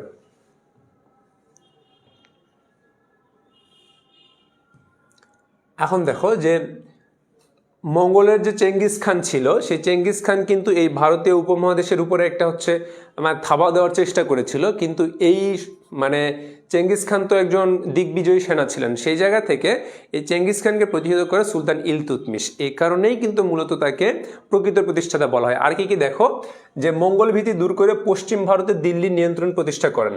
পশ্চিম ভারতে যে দিল্লির নিয়ন্ত্রণ, এটা প্রতিষ্ঠা করেন কে, সুলতান ইলতুৎমিশ। আর কি করে 1230 খ্রিস্টাব্দে চূড়ান্তভাবে বাংলায় কর্তৃত্ব প্রতিষ্ঠা করেন। অর্থাৎ বাংলায় যেই কর্তৃত্ব ছিল, ইখতিয়ারউদ্দিন মোহাম্মদ বখতিয়ার খিলজি যে বাংলায় যে শাসনাবর, বাংলার উপর যে আধিপত্য বিস্তার করেছিলেন, সেই জায়গা থেকে তিনি এই বাংলার কর্তৃত্ব তিনি দিল্লির আন্ডারে নিয়ে আসেন। আরেকটা কি করেন দেখো, খ্যাতিমান শাসক ভারতের সামন্ত প্রথা বিলোপের জন্য সমগ্র সাম্রাজ্যকে ছোট বড় অনেকগুলো ইকতায় ভাগ করেন। এই ইকতা শব্দের অর্থ হচ্ছে মানে ছোট ছোট অংশ বা ছোট ছোট ভাগ। আমাদের যেমন ইউনিয়ন বলি না বা উপজেলা বলি, এই সেম সিস্টেমে তিনি উপজেলায় ভাগ করেন। এবং ইকতাতে আমরা যেমন উপজেলা চেয়ারম্যান আছে বা ইউনিয়ন পরিষদের চেয়ারম্যান রয়েছে, তেমনই তিনি শাসনকর্তা নিয়োগ দেন। এই শাসনকর্তারা কি করে, ওই ইকতার যেই অর্থ সম্পদ, এরা হচ্ছে ইসলামী পদ্ধতিতে তারা এগুলো কালেক্ট করে এবং হচ্ছে যে তিনি এই সমস্ত কিছু দিল্লির আন্ডারে নিয়ে আসেন। ইকতাই ভাগ করেন, খণ্ড খণ্ড আকারে ভাগ করে আলাদা আলাদা শাসক নিযুক্ত করে দেন, সেখানকার সমস্ত কিছু দিল্লির আন্ডারে তিনি পরিচালিত করতে থাকেন। আর কি করেন দেখো, সুলতান ইলতুৎমিশের অনেক গুরুত্বপূর্ণ একটা অবদান হচ্ছে তিনি রূপাইয়া নামে রৌপ্য মুদ্রা প্রচলন করেন। অর্থাৎ ভারতবর্ষে সর্বপ্রথম রৌপ্য মুদ্রা প্রচলন করেন কে, যদি প্রশ্ন আসে তাহলে উত্তর হবে সুলতান ইলতুৎমিশ। সুলতান ইলতুৎমিশ কি করেন, রৌপ্য মুদ্রা সর্বপ্রথম ভারতে প্রচলন করেন। আর দেখো তিনি প্রসিদ্ধ মুসলিম স্থাপত্য নিদর্শন, যেটা আমরা কুতুব মিনার পড়েছি না, সেই কুতুব মিনারের নির্মাণ কার্য শেষ করেন হচ্ছেন এই সুলতান ইলতুৎমিশ, যেটা আমরা কুতুবউদ্দিন আইবেকের সময় আমরা দেখেছিলাম কোথায়, দিল্লিতে যে কাজটা তিনি শুরু করেছিলেন সেই কাজটা সুলতান ইলতুৎমিশ শেষ করেন। এবং দেখো মৃত্যু দীর্ঘ 25 বছর গৌরবের সাথে। এই যে 25 বছরের শাসনকাল, এই শাসনকালের মধ্যে তিনি কি করেছেন, মঙ্গলদের যে একটা মানে ভয়ানক থাবা দিল্লির উপরে, এটা তিনি প্রতিহত করেন। এছাড়াও এই ভিতরে যে ইয়ালদুজ এবং হচ্ছে যে আরেকজন যে ছিল, তাদের যেই মানে দিল্লি কেন্দ্রিক তাদের যে একটা ভয়ানক থাবা, এই থাবাকে তিনি খুব ভালোভাবে নিয়ন্ত্রণ করেন, তাদেরকে পরাজিত করে দিল্লিকে একটা স্বাধীন সার্বভৌম শাসনের আন্ডারে নিয়ে আসেন বা রাজধানী হিসেবে প্রতিষ্ঠিত করেন। এই কারণেই তাকে প্রকৃত প্রতিষ্ঠাতা বলা হয়। এই জিনিসটা অবশ্যই মাথায় রাখবা। হ্যাঁ, গৌরবের সাথে রাজত্বের পরে 1236 খ্রিস্টাব্দে ইলতুৎমিশ মৃত্যুবরণ করেন। তাহলে কত বছর তিনি শাসন কার্য পরিচালনা করেছেন বলো, 25 বছর। এই কারণেই দিল্লি সালতানাত প্রতিষ্ঠাতা হয় কুতুবউদ্দিন আইবেকের দ্বারা। সে স্বাধীনভাবে মাত্র 4 বছর এই শাসনামলে ছিল। তার পরবর্তীতে 25 বছর সুলতান ইলতুৎমিশ তার মেয়ের জামাই এই জায়গা থেকে শাসন কার্য পরিচালনা করেন। এখন আসো যে জিনিসটা আমাদের জানতে হবে সেটা হচ্ছে দিল্লি সালতানাত অর্থাৎ মুসলিম সাম্রাজ্যে ভারত উপমহাদেশে একমাত্র এবং সর্বপ্রথম মহিলা শাসক ছিলেন, মহিলা সুলতান ছিলেন সুলতানা রাজিয়া। ইনি কে ছিলেন? ইনি ছিলেন সুলতান ইলতুৎমিশের কন্যা। সুলতান ইলতুৎমিশ যখন মারা যাওয়ার আগে তার কিছু কিছু সন্তান ছিল, তারা হচ্ছে মদ্যপ ছিল এবং অযোগ্য ছিল, এবং কিছু সন্তান ছিল অতি ছোট, বয়সে ছোট। এই কারণেই সুলতানা রাজিয়া ছিলেন বিচক্ষণ, বুদ্ধিমতী এবং সমরের ক্ষেত্রে তিনি অনেক অভিজ্ঞতা সম্পন্ন ছিলেন। এই সব গুণের কারণে সুলতান ইলতুৎমিশ মৃত্যুর পূর্বে তার কন্যা সুলতানা রাজিয়াকে পরবর্তী শাসক সুলতান হিসেবে নিযুক্ত করে যান। দেখো, সুলতান ইলতুৎমিশের পরে আমরা সুলতান রাজিয়া সম্পর্কে একটু জেনে নিই। তিনি খুব বেশি সময় পান নাই, মাত্র 4 বছর সময় পেয়েছেন, 36 থেকে 40, মাত্র 4 বছর। এই 4 বছরের মধ্যে তিনি সিংহাসনে আরোহণ করেন এবং সিংহাসন থেকে পদচ্যুত হন, সিংহাসনচ্যুত হওয়ার পর আবার সিংহাসনে আরোহণের চেষ্টা করেন। অবশেষে তিনি মৃত্যুবরণ করেন স্বামীসহ। দেখো যে পরিচয় শাসনকালীন যে আদ্যপান্ত, এটা একটু দেখে নিই। সুলতান ইলতুৎমিশের কন্যা সুলতানা রাজিয়া। তাহলে সুলতানা রাজিয়ার পরিচয় কি? সুলতানা রাজিয়া হচ্ছে সুলতান ইলতুৎমিশের কন্যা। আরেকটা আমরা ইলতুৎমিশ সম্পর্কে যেহেতু পড়লাম, এখানে আরেকটা জিনিস পাবো আমরা, এটা পরবর্তী স্লাইডে তোমাদেরকে আমি বলে দিচ্ছি। আচ্ছা দেখো, ইলতুৎমিশ তার যোগ্য কন্যাকে মৃত্যুর পরে উত্তরাধিকারী মনোনীত করেন। ভারতীয় মুসলিম শাসনের ইতিহাসে দিল্লির সিংহাসন আরোহণকারী প্রথম ও একমাত্র মহিলা ছিলেন সুলতানা রাজিয়া। প্রশ্ন যদি চলে আসে যে ভারতের দিল্লিতে একমাত্র মহিলা শাসক কে ছিলেন, তাহলে সুলতানা রাজিয়া। ওকে, একমাত্র মহিলা শাসক কে ছিলেন সুলতানা রাজিয়া। ওকে, আরেকটা দেখো যে তিনি 3 বছর 6 মাস 6 দিন রাজত্ব করেন, মানে সময়টা খুবই কম। এই 3 বছর তিনি কিন্তু এক নাগারে, মানে একাধারে 3 বছর কিন্তু তিনি শাসনে ছিলেন না, এরপর তিনি ক্ষমতাচ্যুতও হয়েছিলেন। ওকে, তারপরে দেখো যে তিনি তার প্রচলিত মুদ্রায় নিজেকে উমাদুল নিসওয়ান, এই জিনিসটা দেখো, উমাদুল নিসওয়ান, নিসাউন মানে হচ্ছে মেয়েদের, যে ইমরাতুন মানে মহিলা, নিসাউন মানে হচ্ছে মেয়ে। কোরআনে সূরা বাকারার পরে একটা সূরা আছে না, সূরা নিসা শব্দের অর্থ হচ্ছে মেয়ে, সেখানে নিসা শব্দের অর্থ হচ্ছে নিসওয়ান। আর সেই জায়গা থেকে উমদাদ উল নিসওয়ান তিনি উপাধি নিজে লাভ করেন। এই উপাধির বাংলা অর্থ দেখো, উপাধি হচ্ছে নারীদের মধ্যে বিশিষ্ট, অর্থাৎ নারীদের মধ্যে তিনি সর্বাধিক প্রসিদ্ধ এবং বিশিষ্ট। এই কারণে তিনি উমাদুল নিসওয়ান উপাধিতে নিজে ভূষিত হন। তারপরে দেখো যে তার মৃত্যুর যে কারণ এবং তার যে এই বিদ্রোহ, এটা এখন দেখো যে আলতুনিয়ার বিদ্রোহ এবং রাজিয়ার ক্ষমতাচ্যুতি। আলতুনিয়ার বিদ্রোহ এবং রাজিয়ার ক্ষমতাচ্যুতি, অর্থাৎ সুলতানা রাজিয়ার যে ক্ষমতাচ্যুতি হয়েছে সেটা কিভাবে দেখো। 40 চক্র নামে পরিচিত, যেটা তোমাদেরকে আমি পরবর্তী স্লাইডে পড়াতে চাইলাম, সেটাই হচ্ছে এই 40 চক্র নামে পরিচিত তুর্কি অভিজাত গ্রুপ ইলতুৎমিশের মৃত্যুর পর রাজনৈতিক অস্থিরতার সুযোগে রাজ্যের ক্ষমতা কুক্ষিগত করে। এইটা কি, এটা দেখো।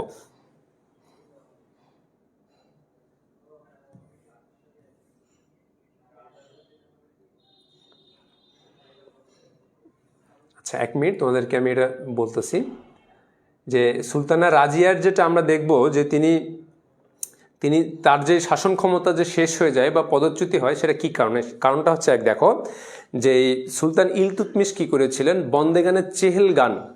বন্দেগানে চেহেলগান নামে একটা মানে শাসক গোষ্ঠী তৈরি করেছিলেন। এই শাসক গোষ্ঠীতে কারা ছিল?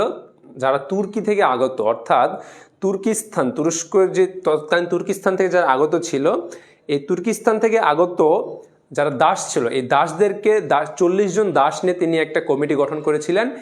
তার যে শাসন কার্য, এই শাসন কার্যে 40 জন শাসককে তিনি সবসময় নিয়োজিত রাখতেন।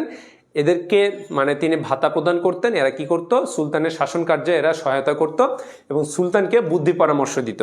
সেই জায়গা থেকে তারা কিন্তু সবাই মুসলিম ছিল, যেহেতু এটা আমরা মুসলিম সাম্রাজ্য পড়তেছি।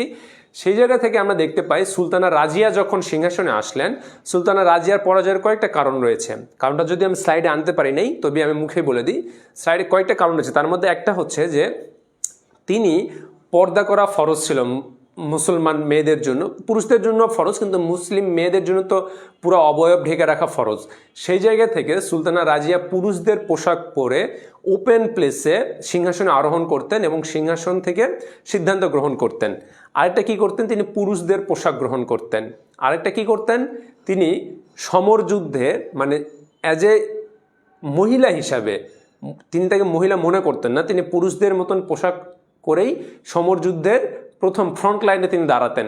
এই জিনিসগুলো তৎকালীন কিছু গোঁড়া মুসলিম এবং এই বন্দেগানের চেহেলগান যারা মানে সুলতান ইলতুৎমিশ যাদেরকে তৈরি করেছিল, এই যে এই গোষ্ঠীটা, যেহেতু তাদেরকে একটা শাসকের তাদের একটা মর্যাদা রয়েছে, সেহেতু তারা এটাকে মেনে নিতে পারেন নাই। এই সুলতানা রাজিয়ার বিরুদ্ধচারণ তারা করে এবং কোনোভাবেই সুলতানা রাজিয়াকে তারা একজন মহিলা হিসেবে তারা তাদের শাসক মানতে নারাজ ছিল। এর কারণে কি হয় দেখো, 40 চক্র নামে পরিচিত এই যে বন্দেগানের চেহেলগান যেটা বলতেছি, এই বন্দেগানের চেহেলগানের বাংলা নাম হচ্ছে 40 চক্র নামে পরিচিত তুর্কি অভিজাত গ্রুপ ইলতুৎমিশের মৃত্যুর পর রাজনৈতিক অস্থিরতার সুযোগে রাজ্যের সব ক্ষমতা কুক্ষিগত করে। এরা কি করে, যেহেতু এদেরকে একটা মানে ক্ষমতার একটা ভার দেওয়া ছিল শাসন কার্যের জন্য, এই কারণে এরা কি করে, এরা এই যে সুলতানা রাজিয়াকে একটা হচ্ছে মানে ব্যাক ফুটে ঠেলার একটা চেষ্টা করে যে তোমাকে আমরা গ্রহণ করব না।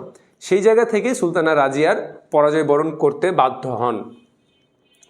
এখন দেখো, রাজিয়ার শাসনের 3য় বছরে এরা আমিরি হাজিজ আইতাগিনের নেতৃত্বে রাজিয়ার বিরুদ্ধে গোপন ষড়যন্ত্র শুরু করে। বাকিন্দার শাসনকর্তা মালিক আলতুনিয়া ছিলেন আইতাগিনের ঘনিষ্ঠ বন্ধু। আলতানিয়া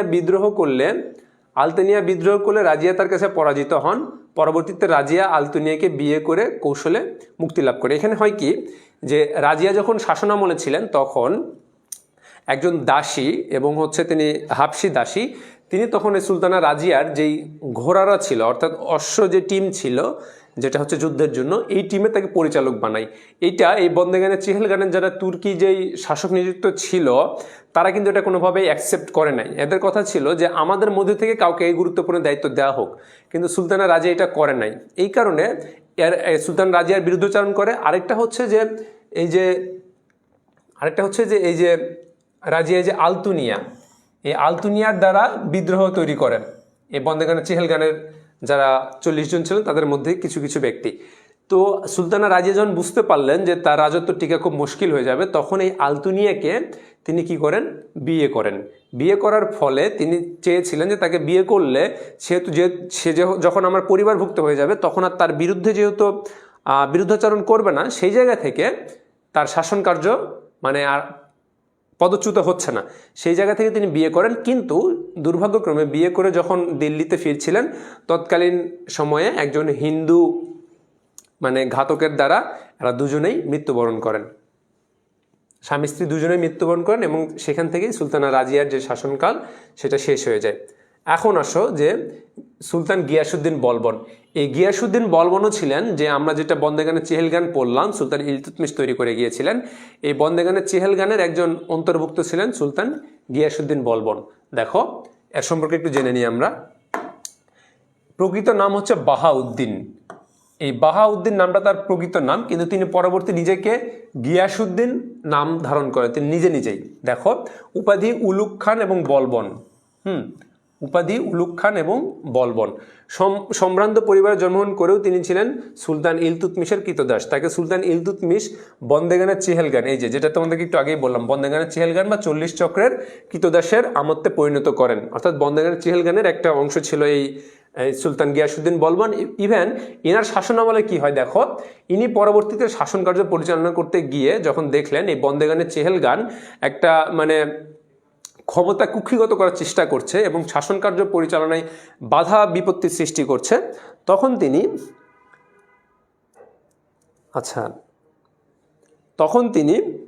তিনি কি করেন, এই বিভিন্ন কৌশল অবলম্বন করে এই বন্দেগানের চেহেলগানকে বিলুপ্ত করে দেন।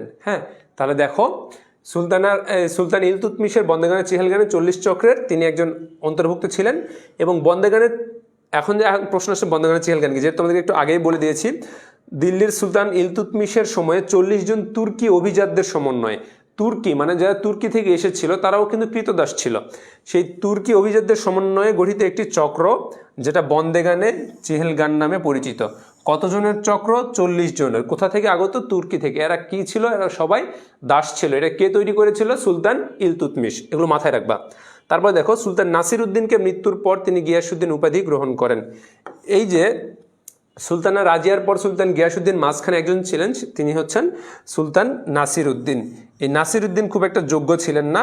এই যোগ্যতা না থাকার কারণে এই গিয়াসউদ্দিন বলবন কি করেন, এনার নাম কি ছিল? নাম ছিল বাহাউদ্দিন। এই বাহাউদ্দিন কি করে, এই নাসিরউদ্দিন, এই সুলতান নাসিরউদ্দিনকে মানে কৌশলে মৃত্যুবরণ করায়। মৃত্যুবরণ করার পরে তিনি নিজেই এই যে গিয়াসউদ্দিন উপাধি লাভ করেন। মানে হচ্ছে বাহাউদ্দিন যেটা, তিনি গিয়াসউদ্দিন উপাধি গ্রহণ করেন। গ্রহণ করে তিনি দিল্লির সালতানাতের শাসক হিসেবে প্রতিষ্ঠিত হন। তোমরা বুঝছো তো? আমি তো পড়াচ্ছি, তোমরা বুঝছো কি না? না বোঝার তো কিছু দেখি না। এই তো এটা এমডি কিরণ হাসান বলছো যে মাথায় তো থাকে না। ভাইয়া এটা তো সবারই সমস্যা, মাথায় থাকে না, তাই না? তোমাদেরকে আগেই বলেছি ভাইয়া, তোমরা হচ্ছে সম্পর্ক রিলেট করে পড়বা। যে আমরা দেখো, তোমরা প্রথম অধ্যায় থেকে তোমাদেরকে আমি সম্পর্ক রিলেট করে দেখাই। প্রথমে কি আসছিল? প্রথমে আসছিল মোহাম্মদ বিন কাসেম, তার অংশটা চলে গেল, তিনি উমাইয়া খিলাফতের অংশীদার ছিলেন। তারপরে কি আসছে? 1000 খ্রিস্টাব্দে আসছে হচ্ছে কি সুলতান মাহমুদ, তিনি কি ছিলেন? গজনী বংশোদ্ভূত ছিলেন। তারপরে কি আসছে? মোহাম্মদ ঘুরি, তিনি গজনী বংশকে পরাজিত করে এই ভূখণ্ডে এসে তিনি কি করেন? এই ভূখণ্ডে এসে ইসলামী সমাজ ব্যবস্থা কায়েম করেন। তারপরে কি আসছে? তারপরে আরও কে আসছে? তারপরে আসছে হচ্ছে মোহাম্মদ ঘুরির পরে গিয়াসউদ্দিন বলবন, কুতুবউদ্দিন আইবেক। কুতুবউদ্দিন আইবেকের পরে কি আসে? কুতুবউদ্দিন আইবেকের পরে কি আসে? সুলতান ইলতুৎমিশ। সুলতান ইলতুৎমিশ কে ছিলেন? কুতুবউদ্দিন আইবেকের জামাতা ছিলেন। তারপরে সুলতান কুতুবউদ্দিন ইলতুৎমিশের পরে কুতুবউদ্দিন আইবেকের জামাতা ইলতুৎমিশের পরে কি আসে? তার কন্যা সুলতানা রাজিয়া আসে। সুলতানা রাজিয়ার পরে কি আসে? এই যে সুলতান ইলতুৎমিশ যেই বন্দেগানে চেহেলগান নামে 40 জনের যে একটা চক্র করেছিল, সেই চক্র থেকে কি আসে? গিয়াসউদ্দিন বলবন আসে। এইভাবে যদি তুমি পড়তে পারো ভাইয়া, মানে খাতাতে এইভাবে লিখবা, প্রথম অধ্যায় থেকে লিখবা যে কার পরে কে আসছে, এবং তারপরে সালটা লিখবা। প্রথমে এক সাইডে লিখবা নামের পরে সাল, তারপর আস্তে আস্তে আস্তে আস্তে লিস্টটা করবা, খাতায় লিস্ট করবা। লিস্ট করার পরে তারপরে তুমি যখন বই খুলবা, বই খুলে রিলেট করবা যে এই যে লিস্টটা করলাম, লিস্টের প্রথমে রয়েছে যে কে? আমাদের যে দ্বিতীয় অধ্যায় পড়াচ্ছি, দ্বিতীয় অধ্যায়ের প্রথম আলোচনা আমাদের কার মাধ্যমে? মোহাম্মদ বিন কাসেমের দ্বারা। তাহলে মোহাম্মদ বিন কাসেম কি করেছিলেন, তার কি কি গুণ ছিল, তিনি কার সাথে যুদ্ধ করে বিজয়ী হয়েছেন, কি মানে রাজ্য জয় করেছেন, কোন কোন রাজ্য জয় করেছেন, এই বিষয়গুলো নোট করবা। তাহলে দেখবা যে তোমাকে এই যে এত বড় অধ্যায় পড়ার দরকার নাই। এই যে লিস্ট আছে, এই লিস্ট অনুযায়ী পড়বা, কার পরে কে এসেছে, কার সন্তানকে, কার জামাতাকে, এইভাবে যদি পড়তে পারো তাহলে মনে থাকবে। নচেত এইভাবে যদি তুমি হুট করে ঢুকে দ্বিতীয় অধ্যায় পড়ে, দ্বিতীয় অধ্যায়ের শুধুমাত্র এই তুগলক বংশ পড়ার পরে যাওয়ার পরে তোমার আর এই দিল্লি সালতান বা মামলুক বংশ মনে থাকবে না। হ্যাঁ, গত ক্লাসেও বলে দিয়েছি, আজকেও বলে দিলাম। ওকে, তারপরে দেখো যে এই বন্দেগানে চেহেলগানটা কি, এটা তোমরা জানতে পারলে। তুর্কি অভিজাত বর্গের সমন্বয় কতজন? 40 জন। সুলতান নাসিরউদ্দিনের মৃত্যুর পর গিয়াসউদ্দিন, এই বাহাউদ্দিন যে সে নিজেকে কি গিয়াসউদ্দিন উপাধি গ্রহণ করে এবং তিনি সিংহাসনে আরোহণ করেন।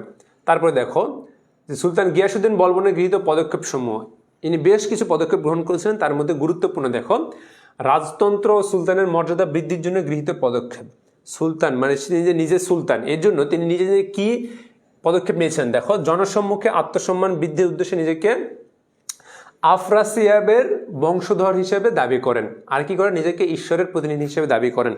নিজেকে ঈশ্বরের প্রতিনিধি হিসেবে দাবি করেন এবং সিজদার একটা অপশন রাখেন সুলতান হিসেবে। দেখো তারপর কি পাবো দেখো, ধর্মরক্ষা ও শরীয়তের শাসন কায়েম করেন এবং ধর্মীয় লোকদের শাসন কাজে নিয়োগের পাশাপাশি ন্যায় বিচার প্রতিষ্ঠার অঙ্গীকার ব্যক্ত করেন। মানে এই সুলতান গিয়াসউদ্দিন বলবন যেহেতু বন্দেগানে চেহেলগানেরই একজন অংশ ছিলেন এবং বন্দেগানে চেহেলগানের যেহেতু আধিপত্য রয়েছে, এই আধিপত্য থেকে বের করার জন্য এই শাসন কার্যে তিনি কি করতে পারেন, কি করলে তার শাসন কার্যটা মানে থাকবে বা তার শাসক হিসেবে তিনি অধিষ্ঠিত থাকবেন, এই কাজগুলো তিনি করেছিলেন। গুরুত্বপূর্ণ হিসেবে তিনি করেছিলেন যে এই যে আফরাসিয়াবের বংশধর হিসেবে নিজেকে উল্লেখ করেছিলেন, আরেকটা করেছিলেন ধর্মীয় লোকদেরকে এই মানে তার শাসন কার্যের বিভিন্ন অংশে নিযুক্ত করেছিলেন। আর কি করেছিলেন দেখো, রাজদরবারের সুলতানকে সিজদা ও পায়বুস যেটা মানে পদচুম্বন করার রীতি প্রচলন করেন। অর্থাৎ সুলতান, যিনি সুলতান থাকবে তাকে সিজদা করার এবং পদচুম্বন করার রীতি, একটা ভ্রান্ত একটা রীতি তিনি প্রচলন করেছিলেন। তৎকালীন সময়ে হয়তো বা এটা গ্রহণযোগ্য ছিল বা মানুষকে আকৃষ্ট করার মতন ছিল, কিন্তু মানে মূলত এই জিনিসটা কখনোই কাম্য না। আর কি করেছিলেন দেখো, যে সামরিক বাহিনী পুনর্গঠন করেছিলেন, 40 চক্র দমন করেছেন, গোয়েন্দা ব্যবস্থা প্রবর্তন। গোয়েন্দা ব্যবস্থা এই জন্যই করেছিলেন, এই যে 40 চক্রকে তিনি দমন করলেন, এর ফলে এরা কি হতো, এরা ভিন্ন ভিন্ন জায়গায় যে বিভিন্ন মানে গোত্র ভিত্তিক বা বিভিন্ন অঞ্চল ভিত্তিক যে একটা সুলতানের বিরুদ্ধাচারণ করবে, এই অংশটা যেন না থাকে, এই কারণেই তিনি গোয়েন্দা ব্যবস্থা প্রবর্তন করেন এবং 40 চক্র যেটা বন্দেগানে ছিলেন দমন করে দেন। আর দেখো, মঙ্গল নীতি গ্রহণ করে বাংলার বিহার মানে বিদ্রোহ দমন করেন। সুলতান বলবন 3টি অভিযানে ব্যর্থ হয়ে 4র্থ অভিযানে তিনি নিজেই মানে যুদ্ধের নেতৃত্ব দিয়ে তুঘরিল খানকে বাংলা থেকে বিতাড়িত করেন এবং হত্যা করেন। এর মধ্যে দিয়ে সুলতান বলবন মর্যাদার শীর্ষে অধিষ্ঠিত হন, মানে যেটা গিয়াসউদ্দিন যিনি উপাধি লাভ করেছিলেন, তারপরে তিনি যখন এই বাংলায় তুঘরিল খানকে তিনি যখন পরাজিত করেন, তারপরে তিনি বলবন হিসেবে মর্যাদার শীর্ষে অধিষ্ঠিত হন। এখন দেখো, সুলতান আমরা কি পড়বো, জালালউদ্দিন খিলজি। ওকে, এখন থেকে আমরা পাবো হচ্ছে খিলজি বংশ।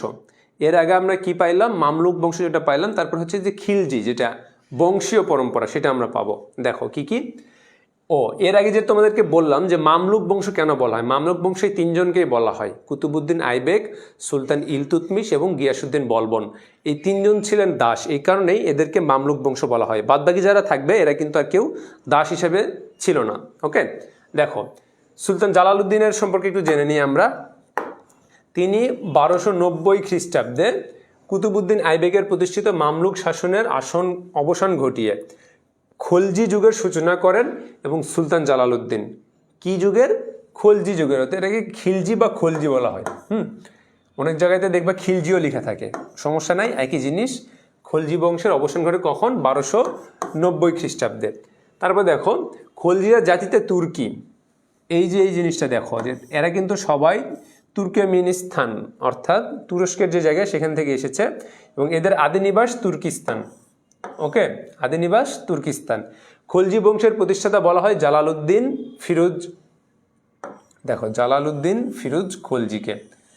তাহলে ওখানে আমরা পাইলাম যে মামলুক বংশের বা দিল্লি সালতানাতের প্রতিষ্ঠাতাকে কুতুবউদ্দিন আইবেক, আর এখানে আমরা পাচ্ছি যে খিলজি বংশের বা খলজি বংশের প্রতিষ্ঠাতাকে জালালউদ্দিন ফিরোজ।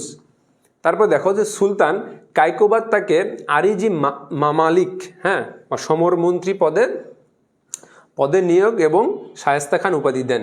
তাহলে শায়েস্তা খান উপাধি কার, শায়েস্তা খান উপাধি হচ্ছে সুলতান জালালউদ্দিন খলজির। আরেকটা তার উপাধি কি, আরিজ ই মামালিক বা সমরমন্ত্রী।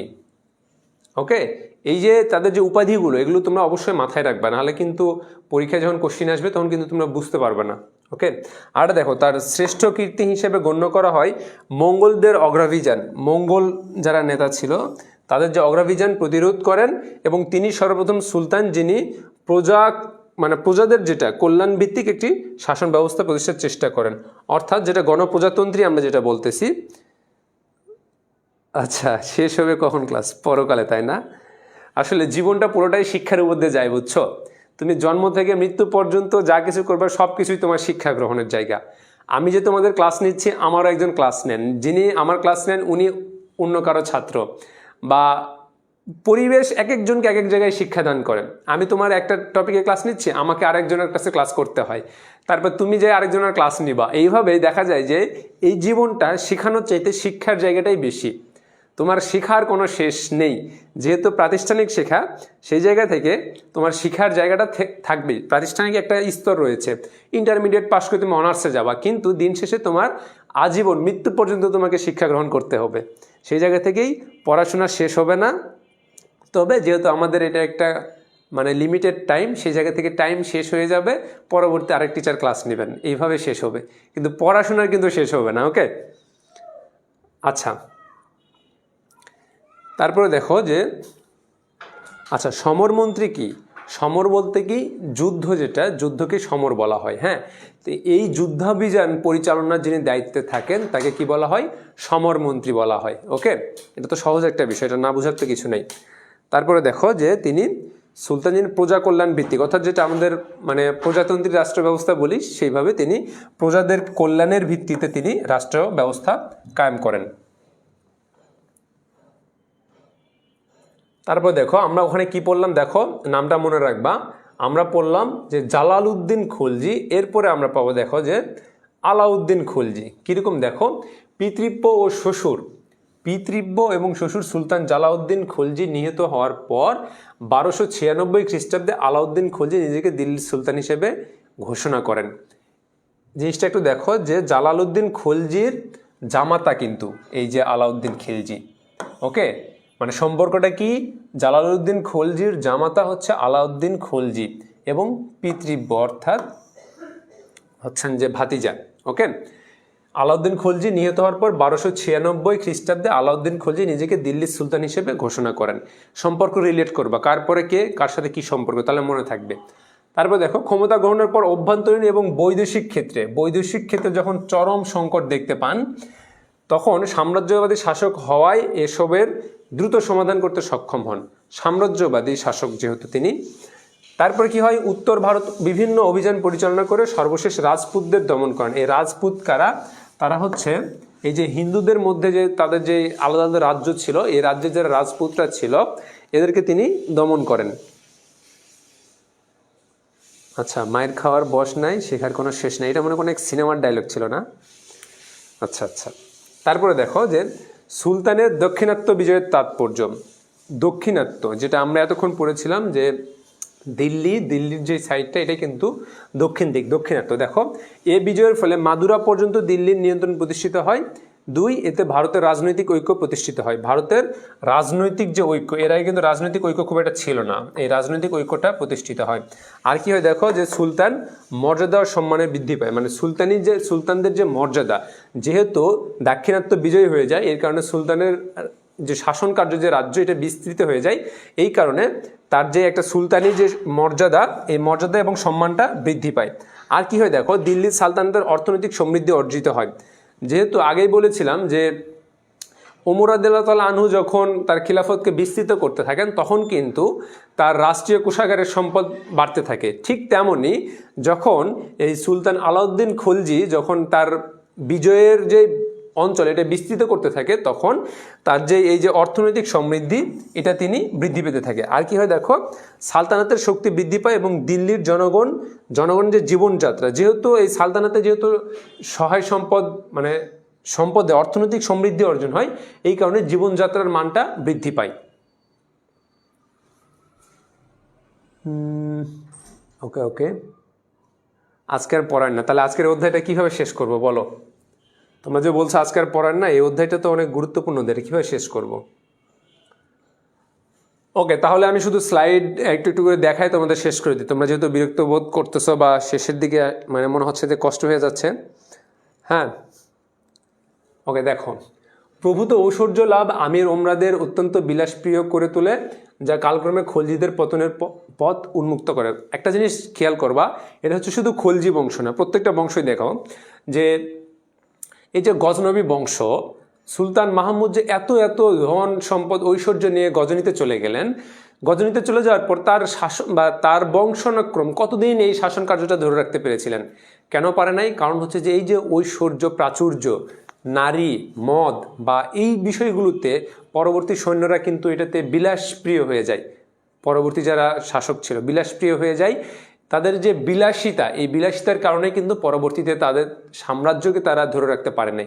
ঠিক প্রত্যেকটা সাম্রাজ্যের পিছনে, পতনের পিছনে কয়েকটা কারণ দেখবে। একটা হচ্ছে যে অলসতা, ঐশ্বর্য যে সম্পদশালী এটার যে অলসতা, অহংকারিতা, অর্থাৎ যা আছে এটা নিয়ে তারা হচ্ছে খরচের মধ্যে ইয়ে করে ফেলে, মানে সাম্রাজ্যকে শক্ত হস্তে যে দমন করতে হবে এই জিনিসটা তাদের মধ্যে নাই, এই কারণে পতন ঘটে। আর এটা কি হয়? নারীর কারণে, মহিলাদের কারণে, নারী চক্রান্ত বা কারো প্রেমে মজ্জিত হয়ে বা এই টাইপের কিছু কারণে প্রত্যেকটা সাম্রাজ্য মানে পতন হওয়ার পিছনে এই 3টা কারণ সর্বোচ্চ গুরুত্বপূর্ণ। একটা হচ্ছে যে প্রাচুর্যের, ঐশ্বর্যের মধ্যে মানে নিক্ষিপ্ত হওয়া, একটা হচ্ছে বিলাসিতা, আরেকটা হচ্ছে এই যে নারী ঘটিত কারণে।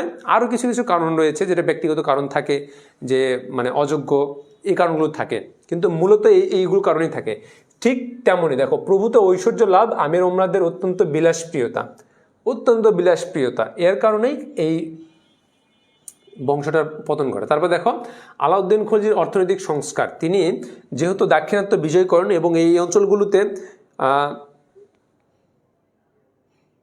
আপনি ক্লান্ত করেন, সমস্যা নেই। আচ্ছা আচ্ছা, এই অঞ্চলগুলোতে তিনি যেহেতু বিজয় লাভ করেছেন, এই কারণে তিনি মানে অর্থনৈতিক সংস্কারটা কিভাবে করেন দেখো। রাজস্ব ব্যবস্থা, কৃষকদের কাছ থেকে সরাসরি রাজস্ব আদায়ের জন্য আমিন পদবীর রাজস্ব কর্মকর্তা নিয়োগ দেন। অর্থাৎ আমরা যে কৃষকদের কাছে রাজস্ব কর, যেটা মুসলিমদের কি কর, সেটা হচ্ছে ওসর, যেটা তোমরা তো প্রথম পত্রে ছিল না, প্রথম পত্রে পড়াইছিলাম ওসর। এই ওসর মানে গ্রহণ করার জন্য তিনি কি করেন, আমিন পদবীর রাজস্ব কর্মকর্তা নিয়োগ দেন। মুসলিম ভারতের ইতিহাসে প্রথম ভূমি জরিপের ব্যবস্থা গ্রহণ করেন তিনি। এই যে রাজস্ব ব্যবস্থা গ্রহণ করবেন, এই কারণে কি করেন, ভারতের ইতিহাসে, মুসলিম ভারতের ইতিহাসে সর্বপ্রথম ভূমি জরিপের ব্যবস্থা করেন। আর যদি বলি আরব উপদ্বীপের সর্বপ্রথম যে জনশুমারি ভূমি জরিপ করেছিলেন, জনশুমারি কে করেছিলেন হযরত ওমর ইবনুল খাত্তাব রাদিয়াল্লাহু তাআলা আনহু। এখানে দেখো মুসলিম ভারতের ইতিহাসে সর্বপ্রথম ভূমি জরিপের ব্যবস্থা করেন কে, আলাউদ্দিন খিলজি। তারপরে কি মূল্য নিয়ন্ত্রণ ব্যবস্থা, দ্রব্যের মূল্য নির্ধারণ, অর্থাৎ যেই দ্রব্য এক এক জায়গায় এক এক দামে বিক্রয় হতো, সেই জায়গাতে তিনি কি করেন, মূল্য নির্ধারণ করেন। পণ্য বাজার স্থাপন এবং বাজার পরিদর্শন ব্যবস্থা, মানে বাজার মনিটরিং যে ব্যবস্থা, এটা করেন এবং নির্ধারিত মূল্যে পণ্য বিক্রি নিশ্চিত করে এবং এই যে মজুদ, এই মজুদটাকে নিরুৎসাহিত করেন। এই মজুদ কোনোভাবে খাদ্য মজুদ করা যাবে না, এই জিনিসটা নিরুৎসাহিত করেন। এই দিক থেকেই তিনি মূলত অর্থনৈতিক সংস্কারটা করেন, মূলত কৃষির ভিত্তিতেই। ওকে, এখন দেখো তুগলক বংশ, এরপরে আমরা হচ্ছে লোদি বংশ পাবো, দিয়ে এই অধ্যায় শেষ। দেখো তুগলক বংশ, তুগলকের আমাদের প্রথম পাচ্ছি কাকে, আমরা পাচ্ছি গিয়াসউদ্দিন তুগলক। গিয়াসউদ্দিন তুগলক, দেখো বাল্য নাম গাজী তুগলক, বাল্য নাম গাজী তুগলক। এবং 1305 খ্রিস্টাব্দে আলাউদ্দিন খলজি তাকে পাঞ্জাবের গভর্নর নিযুক্ত করেন। কে, আলাউদ্দিন খলজির সময় তিনি কোথায়, পাঞ্জাবের গভর্নর নিযুক্ত করেন। সুলতানের নির্দেশে তিনি প্রায় 20টি অভিযান পরিচালনা করেন। তার মানে তিনি অনেক বড় একজন সমরযোদ্ধা ছিলেন। আর কি করেন দেখো, প্রত্যেকটিতে সফল হন। এ কারণে আলাউদ্দিন খলজি তাকে মালিক উল গাজী উপাধি দান করেন। মালিক উল গাজী, হ্যাঁ মালিক উল গাজী। যিনি যুদ্ধ করার পর যিনি জীবিত থাকেন তাকে কি বলা হয়, গাজী। আর মৃত্যুবরণ করলে কি বলা হয়, শহীদ। এই কারণেই তিনি যেহেতু 20টি অভিযান পরিচালনা করেছেন, এই 20টি অভিযান পরিচালনার ফলে প্রত্যেকটিতে তিনি সফল হন। এই কারণেই আলাউদ্দিন খলজি তাকে কি মালিকুল গাজী উপাধি দেন। কাকে উপাধি দেন, কার উপাধি এটা, সুলতান গিয়াসউদ্দিন তুগলক। সুলতান গিয়াসউদ্দিন তুগলকের উপাধি কি, মালিকুল গাজী। ওকে, তারপরে দেখো যে 1320 খ্রিস্টাব্দে গাজী মালিক সুলতান গিয়াসউদ্দিন তুগলক গাজী শাহ উপাধি ধারণ করে দিল্লির সিংহাসনে অধিষ্ঠিত হন। অর্থাৎ সুলতান গিয়াসউদ্দিন তিনি হচ্ছেন তুগলক, গিয়াসউদ্দিন তুগলক তিনি কি, গাজী শাহ। এই যে গাজী শাহ, এই উপাধিটা ধারণ করে তিনি দিল্লির সিংহাসনে আরোহণ করেন, অধিষ্ঠিত হন। ওকে, দেখো অভ্যন্তরীণ শান্তি ও স্থিতিশীলতা প্রতিষ্ঠার পাশাপাশি রাজ্য সম্প্রসারণেও তিনি কৃতিত্ব রাখেন।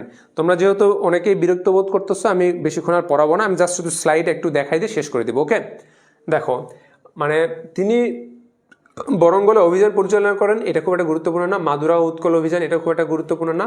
মঙ্গল আক্রমণ এবং প্রতিহত করেন, মঙ্গল আক্রমণ এবং প্রতিহত করেন। আর কি করেন, বাংলায় যে অভিযান, সুলতান গিয়াসউদ্দিন তুগলক নিজেই বাংলা আক্রমণ করে বিদ্রোহী গিয়াসউদ্দিনকে পরাজিত করেন।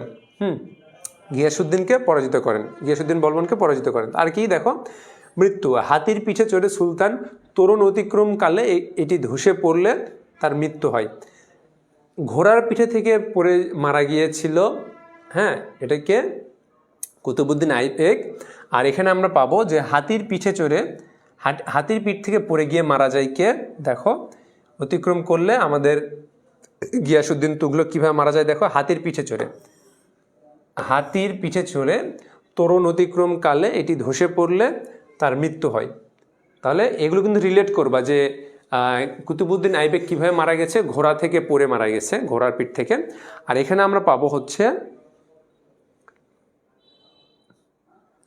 পাবো গিয়াসউদ্দিন তুগলককে, যিনি কি হাতির পিঠে চড়ে যখন তোরণ পার হচ্ছিলেন, ব্রিজ পার হচ্ছিলেন, এই তোরণ পার হওয়ার সময় এই তোরণটা ধসে পড়ার ফলে কি হয়, এই সুলতান গিয়াসুদ্দিন তুগলক মৃত্যুবরণ করেন। এই জিনিসগুলো রিলেট করবা, কারণ এগুলো থেকে তোমার সিকিউ করা খুব সহজ হয়ে যায়। এই যে সামান্য একটা অংশ দিল যে তিনি হাতের পিঠে থেকে পড়ে মারা গেছেন, এটা তোমার একটা স্লাইডে দিয়ে মানে উদ্দীপকে দিল, এখান থেকে তোমাকে বলতে পারে যে উদ্দীপকের শাসকের সাথে কোন শাসকের ভারত উপমহাদেশে কোন শাসকের মিল পাওয়া যায়। তাহলে কিন্তু তোমাকে রিলেট করতে হবে যে কে হাতের পিঠে চড়ে পড়ে মারা গিয়েছিল, বা কে ঘোড়ার পিঠ থেকে পড়ে মারা গিয়েছিল। এই জিনিসগুলো মনে রাখবা। হ্যাঁ, তারপরে আসো সুলতান মোহাম্মদ বিন তুগলক। আমি কিন্তু খুব বেশি সময় নিচ্ছি না, হ্যাঁ, তোমাদের জন্য। দেখো, সুলতান মোহাম্মদ বিন তুগলক, আমরা গিয়াসুদ্দিন তুগলক বললাম, এখন পরে মোহাম্মদ বিন তুগলক। দেখো, ফখরুদ্দিন মোহাম্মদ, তার প্রকৃত নাম দেখো, প্রকৃত নামগুলো জেনে রাখবে একটু। মোহাম্মদ জোনা খান, পিতা গিয়াসুদ্দিন তুগলক, অর্থাৎ গিয়াসুদ্দিন তুগলকের ছেলে হচ্ছে মোহাম্মদ বিন তুগলক। গিয়াসুদ্দিন তুগলক তাকে উলুগ খান, উলুগ খান উপাধি কার? এই উপাধিগুলো কিন্তু প্রায় চলে আসে এমসিকিউতে। হ্যাঁ, উলুগ খান কার উপাধি? অপশানে থাকলো মোহাম্মদ বিন তুগলক, তারপরে গিয়াসুদ্দিন তুগলক। হ্যাঁ, এইগুলো নামগুলো থাকে। তো অবশ্যই তোমরা এটা মাথায় রাখবা যে সুলতান মোহাম্মদ বিন তুগলকের উপাধি হচ্ছে উলুগ খান। এটা কে উপাধি দেন? উপাধি দেন তার পিতা। ওকে, উলুগ খান উপাধিতে ভূষিত করে উত্তরাধিকার মনোনীত করে যান। পিতার মৃত্যুর 3 দিন পর সুলতান মোহাম্মদ বিন তুগলক নাম ধারণ করে সিংহাসনে আরোহণ করেন। মানে গিয়াসুদ্দিন যে তুগলক, এটার ছেলেকে ছিল ফখরুদ্দিন মোহাম্মদ জোনা খান। পিতা যখন মারা যায়, 3 দিন পর তিনি নিজেই মোহাম্মদ বিন তুগলক নামটা ধারণ করেন। মোহাম্মদ বিন তুগলক মানে তুগলকের ছেলে মোহাম্মদ। হ্যাঁ, বিন তুগলকের ছেলে মোহাম্মদ নিজের নামটা ধারণ করেন। ধারণ করার পর তিনি সিংহাসনে আরোহণ করেন। কোন সিংহাসন? দিল্লি, আমরা পড়তেছি দিল্লি সালতানাত, অর্থাৎ দিল্লির সিংহাসনে আরোহণ করেন। তারপরে দেখো যে তিনি কি করেন, দিওয়ানি কোহি নামক কৃষি বিভাগ প্রতিষ্ঠা করেন। তিনি সর্বপ্রথম কৃষি বিভাগ প্রতিষ্ঠা করেন কোথায়? এই ভারত উপমহাদেশে। আমরা কিন্তু পড়তেছি ভারত উপমহাদেশ, এগুলো সব কিছুই আসবে এখান থেকে। কোশ্চেন হবে কিভাবে ভারত উপমহাদেশে সর্বপ্রথম কে করেছে। ভারত উপমহাদেশে সর্বপ্রথম কৃষি বিভাগকে, কৃষির জন্য সর্বপ্রথম যে আমরা মানে দিওয়ানি ব্যবস্থা কৃষির, এটা সর্বপ্রথম কে প্রতিষ্ঠা করেছে? ভারতের সর্বপ্রথম মনে করো যে নারী নেতৃত্বে কে ছিল? এই জিনিসগুলো সর্বপ্রথম এই অধ্যায়ে সব কিছু আসবে কোথা থেকে? ভারত উপমহাদেশ থেকে। ওকে, দেখো, এবং 60 বর্গমাইল এলাকায় এক বিশাল কৃষি খামার তৈরি করেন।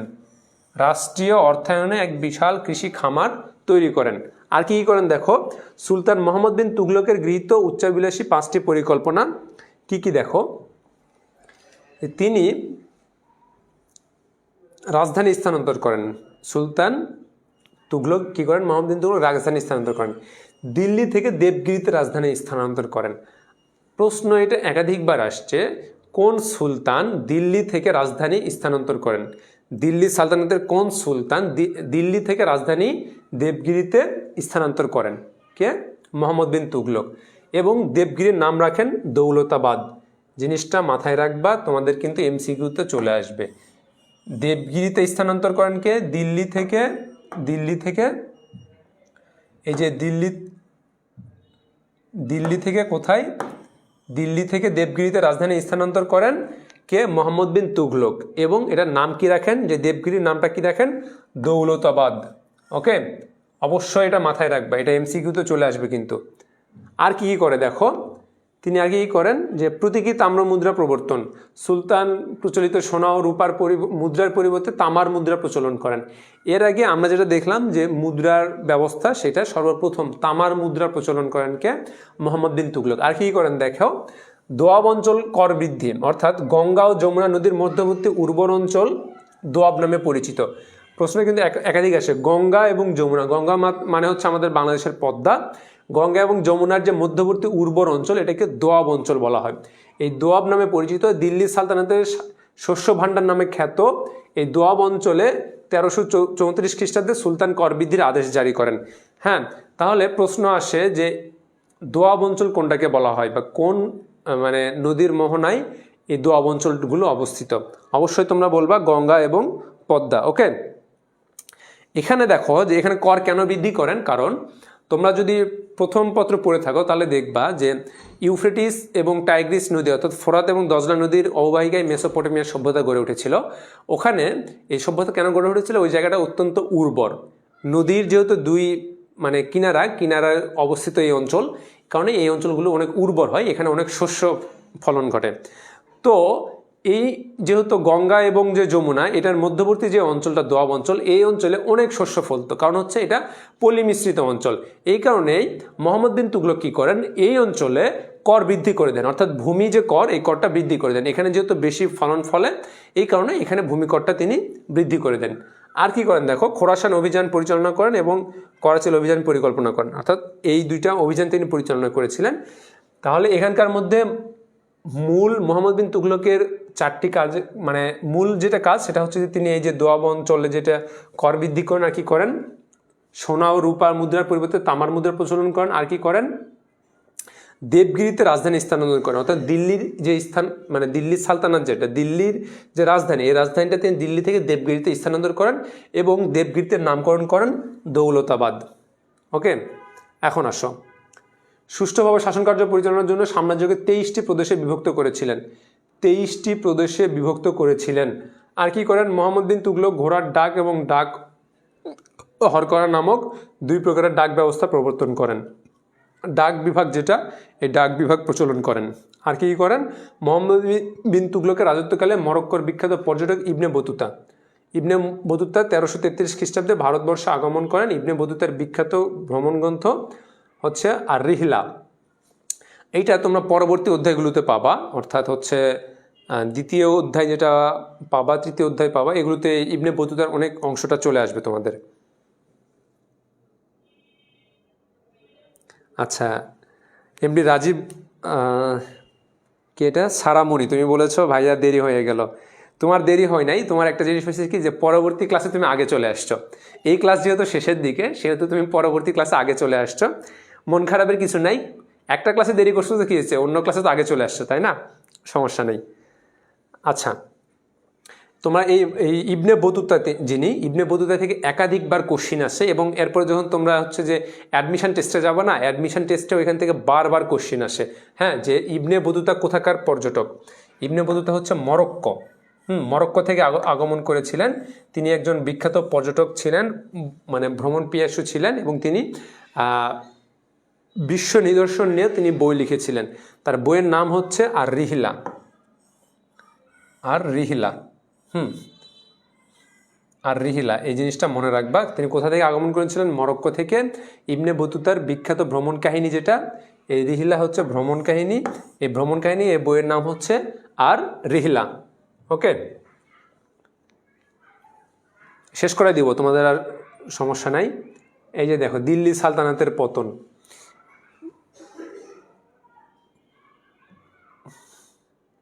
এখানে তোমাদের আরেকটা বংশ যেটা, সেটা হচ্ছে যে লোদি বংশ। ওকে, এই লোদি বংশটা এই জায়গাতে স্লাইডে নিয়ে আসা হয় নাই সময় স্বল্পতার কারণে। এখানে লোদি বংশের সর্বশেষ যিনি ছিলেন, তিনি ছিলেন ইব্রাহিম লোদি।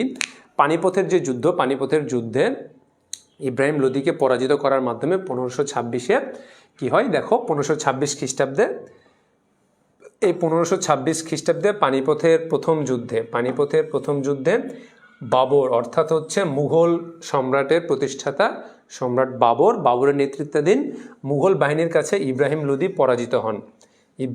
পরাজিত হন এবং নিহত হন। এই হওয়ার ফলে যে এই যে 300 বছরের যে মানে দিল্লির সালতানাত, অর্থাৎ সুলতানি শাসনামল, 300 বছরের যে দিল্লির যে সুলতানি শাসনামল বা দিল্লির সালতানাত, এটাই কিন্তু এই 1526 খ্রিস্টাব্দে পানিপথের প্রথম যুদ্ধে কার মাধ্যমে? বাবরের নেতৃত্বাধীন মুঘল বাহিনীর কাছে লোদি বংশের সর্বশেষ রাজা, সর্বশেষ সুলতান ইব্রাহিম লোদি পরাজিত হন এবং নিহত হন। তাহলে আমরা কিন্তু তুগলক বংশ পেয়েছি, তার আগে হচ্ছে মামলুকাত বংশ পেয়েছি, তারপরে হচ্ছে এইটা হচ্ছে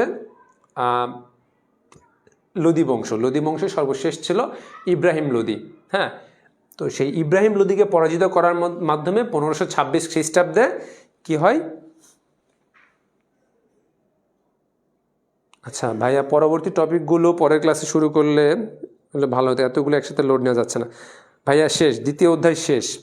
দ্বিতীয় অধ্যায়ের সর্বশেষ আলোচনা হচ্ছে যে দিল্লি সালতানাত কার মাধ্যমে পতন ঘটে, সেটা হচ্ছে লোদি বংশের, মানে দিল্লি সালতানাতেরই বংশীয় অনুক্রমে হচ্ছে লোদি বংশের সর্বশেষ রাজা ছিল ইব্রাহিম লোদি।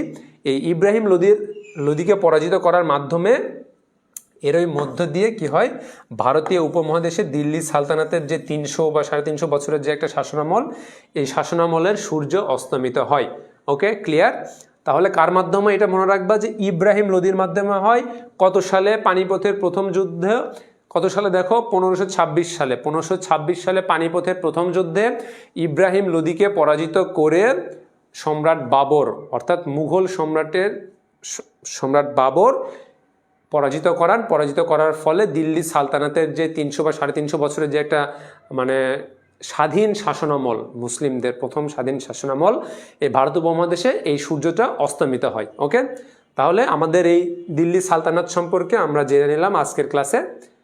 আশা করি তোমাদের কোনো প্রশ্ন থাকার কথা না, তারপরেও যদি প্রশ্ন থাকে তাহলে করতে পারো। ভাইয়া কি পড়াচ্ছেন কিছু মনে নেই? আহা ভাইয়া, আমিও কষ্ট পাইলাম। এইভাবে হয় বলো? একজন আসতেছো ক্লাসের শেষে এসে বলতেছো ভাইয়া দেরি হয়ে গেল, একজন ক্লাসের মাঝখানে এসে বলতেছো। তোমরা তো নামই মনে রাখতে পারবো না। আমি যতগুলো নাম বলছি, যতগুলো শাসকের, তোমরা তো নামই মনে রাখতে পারবে না। নাম যদি মনে রাখতে না পারো, তাহলে কার পরে কি আসছে এটা যদি মনে রাখতে না পারো, তাহলে কাহিনী কীভাবে মনে রাখবা? কাহিনী মনে না রাখলে পরীক্ষায় যখন তোমার আসবে, কি বলে, সিকিউ আসবে, সিকিউ দেখার পরে তোমার মনে হবে যে এটা আসলে কোন বংশ থেকে, সালতানাত থেকে নাকি এই তোমার মুঘল সাম্রাজ্য থেকে, নাকি কোথা থেকে আসছে। হ্যাঁ, মনোযোগী হও, তোমরা শেষ সময় চলে আসছো, তোমরা মনোযোগী হও। মাথার উপর দিয়ে আর পাঠায় না, বুঝছো? পড়াগুলো এই মাথার উপর দিয়ে আর ঘুরায় না, কান দিয়ে ঢুকায় মগজে রাখার একটু চেষ্টা করো। ওকে, আরেকটা জিনিস যে মগজে রাখলেও ভুলে যায়, কিন্তু হৃদয় দিয়ে যে জিনিসটাকে মানে আয়ত্ত করা হয় সেই জিনিসটা কিন্তু মনে থাকে। তো পড়তে বসলে শুধু ব্রেন না, হৃদয়কেও তোমার পড়াশোনায় কাজে লাগাবা। ওকে, এই কারণে দেখবা যে রাসূলুল্লাহ সাল্লাল্লাহু আলাইহি সাল্লামের কিন্তু কলবকে পরিষ্কার করা হয়েছে। কলবকে পরিষ্কার করা হয়েছে, ব্রেনকে কিন্তু পরিষ্কার করা হয় নাই, বুঝছো? তার মানে হচ্ছে ব্রেন দিয়ে যেটা করবা সেটা অবশ্যই তোমার কার্যকরী, কিন্তু এটা ভুল হওয়ার সম্ভাবনা থাকে। কিন্তু হৃদয় থেকে যে কোনো কাজ যখন হৃদয় থেকে করবা, হৃদয়ের কথা শুনে করবা, তখন সেই কাজটা তোমার অনেক সুন্দর হবে এবং সেটাতে তোমার মনোযোগ চলে আসবে। ব্রেন যদি সবসময় কাজ করে, হৃদয় যদি কাজ না করে, তাহলে কিন্তু সেই কাজ হবে না। কিন্তু হৃদয় যদি কাজ করে, তাহলে ব্রেনও কাজ করবে। এই জিনিসটা মাথায় থাকবা, হৃদয় দিয়ে পড়াশোনা করবা। ওকে, হৃদয় দিয়ে চাইবা যে মানে আমার এই A+ দরকার, অ্যাডমিশনে আমার ইউনিভার্সিটি দরকার। যখন নিজের আত্মার সাথে কথা বলতে পারবা, হৃদয়কে উজাড় করে দিতে পারবা যে আমি কোন কাজে ব্যস্ত হচ্ছি, তখন কিন্তু ভাইয়া তোমার পড়াশোনায় মনোযোগ আসবে। কার পরে কে কোন শাসক, ইসলামের হিস্ট্রি অ্যান্ড কালচার কিন্তু আর ভুল হবে না। আশা করি বুঝতে পেরেছ। এখন দেখো যে দিল্লি সালতানাতের পতন আমরা জেনে নিলাম, আমরা কয়েকটা MCQ সলভ করব। MCQ সলভ করার মাধ্যমে আমরা শেষ করে দেবো আজকে। ওকে, দেখো তোমরা তাহলে প্রস্তুতি নাও, যেহেতু তোমাদেরকে এতক্ষণ পড়াইলাম। দেখি কার কার মনে আছে, বলো। মোহাম্মদ বিন তুগলক দেবগিরির নাম রাখেন কি? মোহাম্মদ বিন তুগলক কি করেন? দিল্লি থেকে দিল্লির যে রাজধানী স্থানান্তর করেন কোথায়? দেবগিরিতে। দেবগিরিতে স্থানান্তর করার পরে তিনি দেবগিরির নামকরণ কি নামকরণ করেছিলেন, বলো।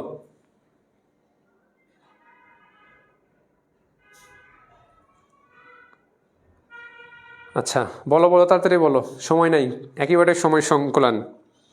ওকে, ইসরাত চৌধুরী বলেছ, তারপরে নুরাইন তানহা, ওকে সুন্দর নাম। রাহুল বলেছ, ওকে।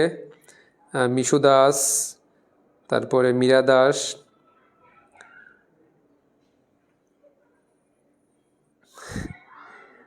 আচ্ছা তারপরে আচ্ছা নাহিদা, জিনিয়া, জাকিয়া। হ্যাঁ, তোমাদের সকলের অ্যান্সারই সঠিক হয়েছে।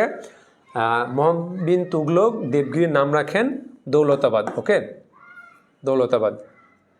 তারপরে আসো, কুতুব মিনার কোথায় অবস্থিত? কুতুব মিনার কোথায় অবস্থিত? মোহাম্মদ ঘুরির যে ইয়েটা আমরা পাই, যে তিনি যখন 1191 খ্রিস্টাব্দে যখন তরানের প্রথম যুদ্ধে যখন পরাজিত হলেন, দ্বিতীয় যুদ্ধে যখন জয়লাভ করেন, তখন তিনি একটি মিনার স্থাপন করার সিদ্ধান্ত নিলেন, সেটা হচ্ছে কুতুব মিনার। এই কুতুব মিনারটা কোথায় অবস্থিত বলো? আচ্ছা, দুইয়ের খ বলেছ হচ্ছে, আচ্ছা আচ্ছা, জিনিয়া ইসলাম, ইউআর রাহুল, আচ্ছা মিশু দাস,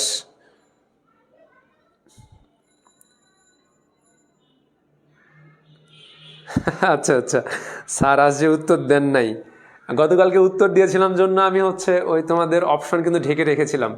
আজকে আসি আর ভুল করি নাই, বুঝছো? আজকে আর সেই ভুল হয় নাই। আজকে কিন্তু তোমাদের উত্তরের কোনো অপশন নাই।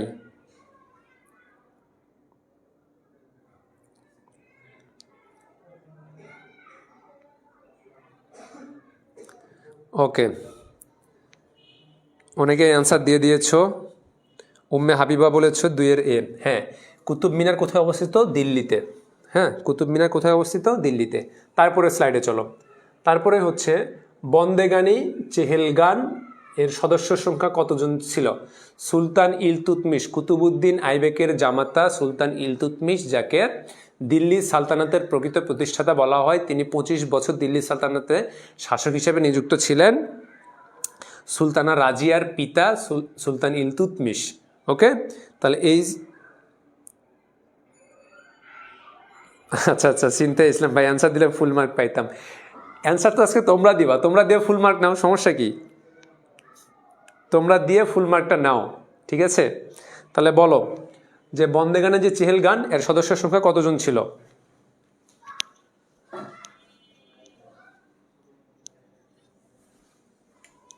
বলো বলো, তাড়াতাড়ি বলো।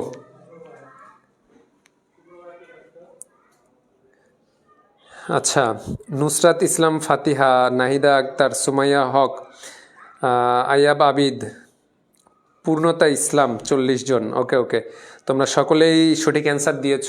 বন্দেগানে চেহেলগানে 40 জন, 40 জন সদস্য ছিল, যাদের অবস্থান কোথায় ছিল? তুর্কমেনিস্তান। তুর্কি থেকে আগত এরা সবাই কি ছিল? দাস ছিল। আশা করি এই অ্যান্সার বোর্ডে যখন পরীক্ষায় আসবে তখন আর তোমাদের সমস্যা হবে না। এইটা বলো, তোমাদের সর্বশেষ যে স্লাইডটা পড়াইছি সেই স্লাইড থেকে অ্যান্সার। 1526 খ্রিস্টাব্দে পানিপথের দ্বিতীয় যে যুদ্ধ, মানে পানিপথের যে প্রথম যুদ্ধে এই মুঘল সম্রাট বাবর, যাকে পরাজিত করে দিল্লি সালতানাতের সূর্যকে অস্তমিত করে ফেলে, দিল্লি সালতানাতের ইতিহাসকে ফুল স্টপ দিয়ে ফেলে, সেই দিল্লি সালতানাতের সর্বশেষ শাসক কে ছিলেন? বলো।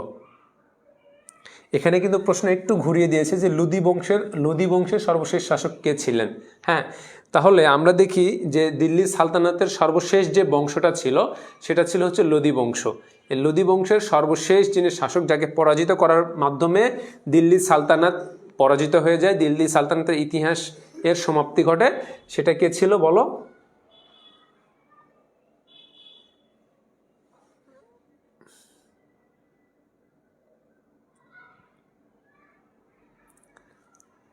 আচ্ছা, একজন বলেছ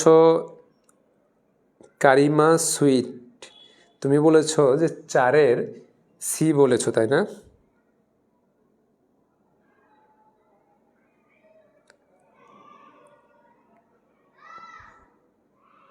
আচ্ছা আচ্ছা, জিনিয়া ইসলাম 4-এর গ, জানাতুন 4-এর সি। ওকে, হ্যাঁ সঠিক অ্যান্সার ইব্রাহিম লোদি।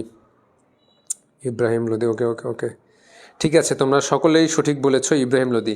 কিরে ভাই, তোমাদের নাকি পড়া নাকি মাথায় ঢোকে না, তো সব অ্যান্সার তো দিয়ে দিলে তোমরা। তাহলে যারা বলতেছে মাথায় ঢোকে না, তাহলে এদের সংখ্যা খুবই কম। তাহলে তো তোমাদের পড়াশোনা হয়েছে, না হইলে তো এই অ্যান্সারগুলো দিতে পারত না। এগুলো তো প্রত্যেকটা স্লাইডের বাইরে থেকে তো একটা কোশ্চেনও করা হয় নাই, সবগুলো স্লাইডের ভিতরেই ছিল।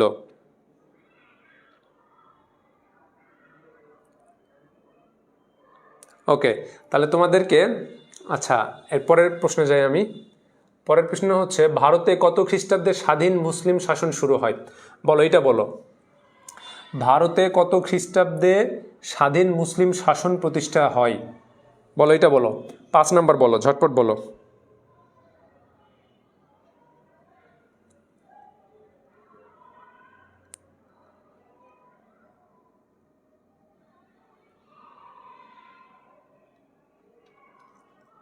ভাইয়া তোমরা তো অনেকেই অ্যান্সার করতেছো এখন, আহ, কারটা যে মিস যাচ্ছে সকলেরটা তো পড়া সম্ভব না, আহ, সময় একেবারেই সংকুলান, বুঝছো? ভাইয়ার নামগুলো খুবই মনে থাকে। ভাইয়া কিভাবে জানি কমন পড়ছে তাই পারছি না, হে ডাক্তার, তাই না? কমন পড়বে ইনশাল্লাহ, তোমরা আমাদের সাথে থাকো। পরীক্ষার খাতায় মানে বোর্ড পরীক্ষায় যখন বসার পরে বলবা রে আল্লাহ, মাহাদি ভাইয়া না এটা এইভাবে এইভাবে বুঝাইছিল, এভাবে বলছিল না যে সুলতান ইলতুৎমিশের মেয়ে হচ্ছে সুলতানা রাজিয়া। এইটা তো পারি, মানে পানি। আমি যখন রাজশাহী বিশ্ববিদ্যালয়ে অ্যাডমিশন টেস্ট দিই, বুঝছো, তখন মানে যখন কোশ্চিন দেখলাম, সব কোশ্চিন তো আর পারি নাই, পারাটা সম্ভব না, কিন্তু কোশ্চিন দেখার পর মনে হচ্ছিল যে এত সহজ কোশ্চিন কেন আল্লাহ, এগুলো তো সবই পারি। এত সহজ কোশ্চেন দিলে কি অ্যাডমিশন পরীক্ষায় মানে একটা যে কড়াকড়ি হবে, মানে অনেকের চোখ দিয়ে পানি চলে আসবে যে এত কঠিন কোশ্চেন কেন করছে, আমার কাছে এত সহজ লাগে কেন, এটা কিন্তু মনে হয়েছিল। এবং আমি এই অ্যাডমিশন টেস্টে কী করেছিলাম জানো, মানে আমি তো পাঞ্জাবি পায়জামা টুপি পরে গেছি। অ্যাডমিশন টেস্টে একটা মজার কথা বলি, আমাদের এখানে চারুকলা নামে একটা আলাদা ইনস্টিটিউট আছে, যেখানে হচ্ছে গান বাজনা বা মৃৎশিল্প এগুলো হয়। তো ওখানে অপশান ছিল যে কারা চারুকলা যেতে চাও, আমি আর বুঝি নাই, আমি ওটাতে টিক দিছি।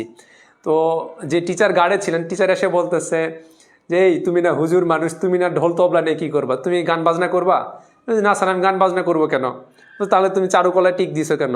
চারুকলায় টিক দিলে তো তোমার চারুকলায় পরীক্ষা দিতে হবে। আমি বলছি না স্যার, আমি গান বাজনা করতে পারবো না।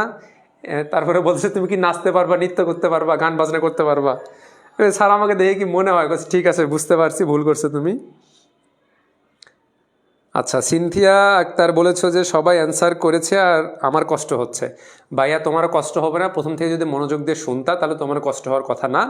এই পিডিএফ যখন তোমরা পাবা তখন এই পিডিএফ মিলাই নিও, সব কয়টা এখানকার যে কয়টা তোমার প্রশ্ন আছে সবগুলো অ্যান্সার পেয়ে যাবা। আচ্ছা, এখানে সবাই বলেছ 5-এর 4, 1206, 1206, 1206। ওকে, 1206 কীভাবে, এটার একটু তোমাদের বলে নিই, এটা কনফিউশন কিন্তু থাকা যাবে না। 1206 কেন? কারণ হচ্ছে 1206-এ আমরা কি দেখি, কুতুবুদ্দিন আইবেক, যেটা আমরা দেখি কুতুবুদ্দিন আইবেক মোহাম্মদ ঘুরির সাথে কিন্তু অনেক আগে থেকেই আছে। যে আমরা যেটা দেখি যে 91 সালে, মানে 1191 সালে কি হয়, তরাইনের প্রথম যুদ্ধ, তরাইনের দ্বিতীয় যুদ্ধ, এই দুই যুদ্ধেই কিন্তু কুতুবুদ্দিন আইবেক ছিলেন। হ্যাঁ, এই দুই যুদ্ধেই কিন্তু ছিলেন কুতুবুদ্দিন আইবেক। কুতুবুদ্দিন আইবেক কিন্তু দুই যুদ্ধেই ছিলেন। এবং কুতুবুদ্দিন আইবেক আরেকটা কি করেন, যে এই মোহাম্মদ ঘুরি, মুইজুদ্দিন মোহাম্মদ ঘুরি এই দিল্লির বা এই অঞ্চলটা যখন রাজ্য জয় করার পরে তিনি কোথায় চলে যায়, গজনীতে চলে যাওয়ার পরে এই কুতুবুদ্দিন আইবেককে কিন্তু এই 1192 সাল থেকে এই ভারত অঞ্চল, হ্যাঁ, এই ভারত অঞ্চলের কিন্তু শাসক হিসেবে নিযুক্ত করে যায়, যে বিজিত অঞ্চল শাসক হিসেবে নিযুক্ত করেন। এবং যে অঞ্চলগুলো বিজয়ী হয় নাই, বিজিত না, হ্যাঁ, সেই অঞ্চলগুলো বিজয়ের দায়িত্ব দিয়ে যায়। সেই কারণে তিনি এই কুতুবুদ্দিন আইবেক কি করে, এই 1292 থেকে 1206, মানে অর্থাৎ মোহাম্মদ ঘুরি যে মৃত্যুবরণ করেছে 1206, এর আগে এই সময়টা এইদিকে তোমার 8 বছর আর এদিকে 6 বছর, মোট 14 বছর তিনি মানে মামলুক বা দাস হিসাবে এই অঞ্চলের শাসক হিসাবে নিযুক্ত ছিলেন। আচ্ছা,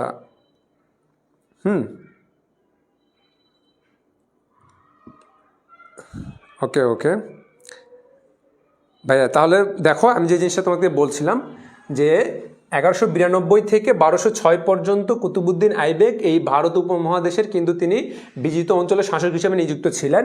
কিন্তু যখন এই 1206 সালে যখন মানে মোহাম্মদ ঘুরি মৃত্যুবরণ করার পরে এই কুতুবুদ্দিন আইবেক কি হয়ে গেল, কুতুবুদ্দিন আইবেক তখন এই ভারত উপমহাদেশের স্বাধীন সুলতান হিসেবে নিযুক্ত হলেন।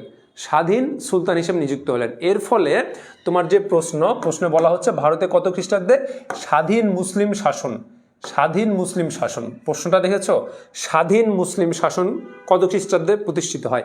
এর আগে এই ভারত উপমহাদেশ, গজনী কিন্তু ভারতের মধ্যে না, গজনী কিন্তু ভারতের বাইরে, হ্যাঁ, এই ভারত অঞ্চলের বাইরে। এই কারণেই বলা হচ্ছে যে ভারত উপমহাদেশে সর্বপ্রথম মুসলিম শাসন কত খ্রিস্টাব্দে শুরু হয়, 1206 খ্রিস্টাব্দে।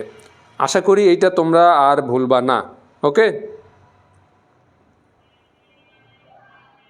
আচ্ছা, আপনি প্রথম পত্রের ক্লাস কবে করবেন ভাইয়া? আসলে আমাদের যেটা এই মিশন এ প্লাস টেস্টের যেটা, হ্যাঁ, মিশন টেস্টের যে এ প্লাস কোর্স যেটা, এটার মাধ্যমে কিন্তু আমরা তোমাদেরকে সেকেন্ড পার্ট পড়াচ্ছি ফ্রিতে। হ্যাঁ, এটা আমাদের টার্গেট হচ্ছে যে টেস্ট পরীক্ষা পাস না করলে তোমরা যেহেতু ফাইনাল এক্সামে বসতে পারবে না, এই কারণেই আমরা তোমাদেরকে টেস্ট পরীক্ষার আগে দ্বিতীয় পত্র আমাদের তোমাকে কভার করে দেওয়ার চেষ্টা করবো 60 থেকে 70% ইনশাল্লাহ।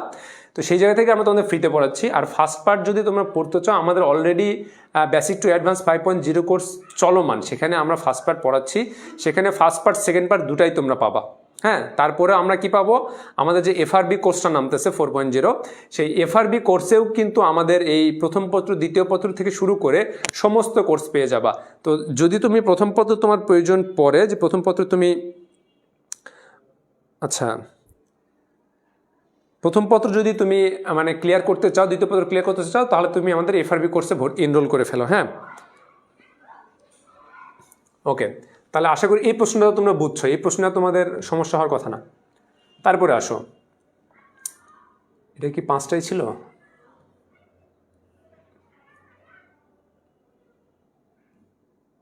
ওকে, দেখো, আমি তোমাদেরকে একটু আগে যেটা বললাম যে এফআরবি কোর্সের কথা, এই এফআরবি কোর্সের মধ্যে, আচ্ছা, এই কোর্সের কথাটা একটু বলে নিই। বলার পর তোমাদেরকে আমি হচ্ছে তোমাদের আমি যে পড়ালাম এতক্ষণ, এই পড়ানোর মধ্যে প্রশ্ন করব, তোমরা উত্তর দিবা। ওকে, এখানে কিন্তু অপশান থাকবে না, আমি প্রশ্ন করব, তোমরা উত্তর দিবা। তোমরা জাস্ট হচ্ছে 1 মিনিট দেখো এফআরবি কোর্সে আমাদের কী কী থাকবে। এফআরবি কোর্সে তোমরা কী কী পাবো এটা শুধু একটু দেখে নাও, তাহলেই হবে। এফআরবি কোর্সে তোমরা পাবা হচ্ছে ফুল সিলেবাসের লাইভ ক্লাস পাবা। এক নজর শুধু বলে নিই, ফুল সিলেবাসের লাইভ ক্লাস পাবা। এফআরবি 3.0 মানে এর আগের যে এফআরবি কোর্সটা আমাদের ছিল, এই কোর্সের সমস্ত ক্লাস তোমরা রেকর্ডেড পাবা। প্রতিটা সাবজেক্টের প্রতিটা অধ্যায়ের আনলিমিটেড এক্সাম দিতে পারবা। এই প্রথম তোমাদের বাংলাদেশে কোনো প্ল্যাটফর্ম তোমাদেরকে রিটার্ন এক্সাম দেওয়ার ব্যবস্থা করতেছে, সেটা হচ্ছে চলশিখি প্ল্যাটফর্ম। ওকে, এমনি বনিয়ামিন পেজ এবং চলশিখি প্ল্যাটফর্ম, আর কি রিটার্ন এক্সাম দিতে পারবা। প্রতিটা অধ্যায়ের সিকিউ সাজেশন পাবা, এমসিকিউ সাজেশন পাবা, প্রতিটা ক্লাসের স্লাইড পাবা। ওকে, আর কি কি পাবা দেখো, 2016 থেকে 2025 সাল পর্যন্ত প্রত্যেকটা বোর্ড কোশ্চেনের তোমার এমসিকিউ সলভ করে দেওয়া হবে, সিকিউ সলভ করে দেওয়া হবে। আর কি কি পাবা, 27 ব্যাচের ফাইনাল পর্যন্ত রেকর্ডেড ক্লাস পাবা, শেষ 1 মাস রিভিশন ক্লাস পাবা, কম্বো অথবা বান্ডেল কোর্সে ভর্তি হলে আকর্ষণীয় তুমি হচ্ছে গিফট পাবা এবং হচ্ছে ডিসকাউন্ট পাবা। আর কি পাবা, ফাইনাল মডেল টেস্ট থাকতেছে, সার্বক্ষণিক মেন্টরশিপ পাবা, স্পেশাল গাইডলাইন পাবা এবং পরীক্ষার আগে মেগা সিকিউ সলভ পাবা। মানে সিকিউ নিয়ে তোমাদের যে সমস্যা, এই সিকিউটা সলভ পাবা।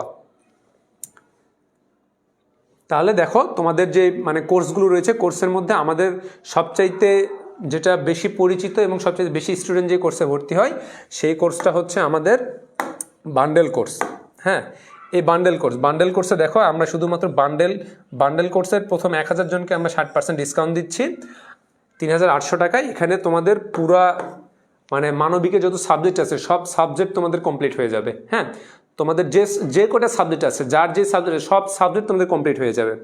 পরবর্তী 1000 জন তোমরা 60% ডিসকাউন্ট পাবা এবং তার পরবর্তী জন তোমরা কিন্তু আর এই 60% পাচ্ছ না, তোমাদের জন্য 5% ডিসকাউন্ট লেস করা হবে, সেখানে তোমাদের 4275 টাকা পড়বে।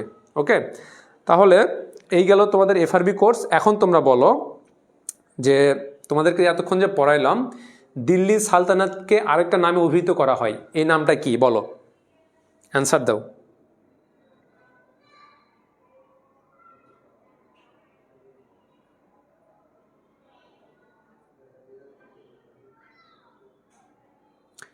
বলো, অ্যান্সার দাও।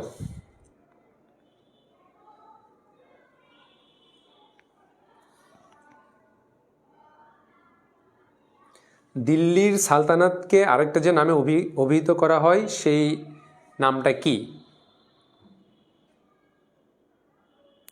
অপশন না, অপশন তো দিব না ভাইয়া। নয়া দিল্লি, এটা কে বলছে?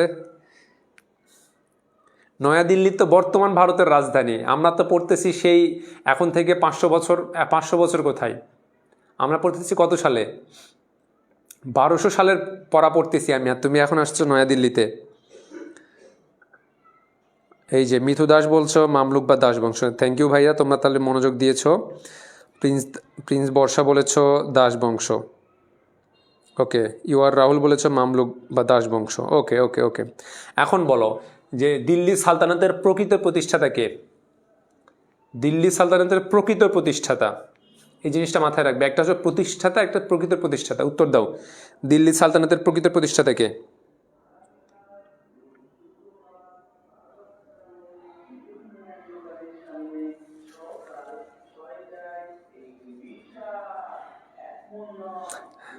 হ্যাঁ, এমডি সাদিক বলেছ, মামলুক, তারপরে রাবেয়া আক্তার, না রাবেয়া আক্তার বলেছ দাসবংশ। হ্যাঁ, তোমারটা হয়েছে। এখন হ্যাঁ, এমডি মেহেদি হাসান ভাইয়া তুমি রাইট অ্যান্সার দিয়েছো। জিনিয়া ইসলাম রাইট অ্যান্সার দিয়েছো। জেরিন তাসনিম মামলুক, ঠিক আছে। ইসরাত চৌধুরী, ওকে। মাইশা আখতার, শামসুদ্দিন ইলতুৎমিশ, ওকে ওকে। এখন বলো যে এখন তোমাদের কি ধরা যাইতে পারে? আচ্ছা, সুলতানা রাজিয়া কার কন্যা ছিল বলো?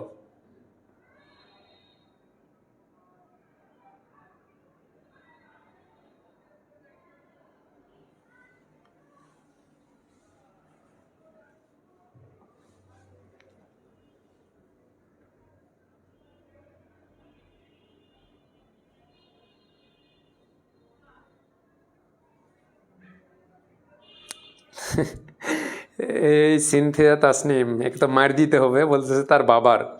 প্রত্যেকটা মেয়েই তো তার বাবার সন্তান, তাই না? দুষ্টামি করতেছো তুমি।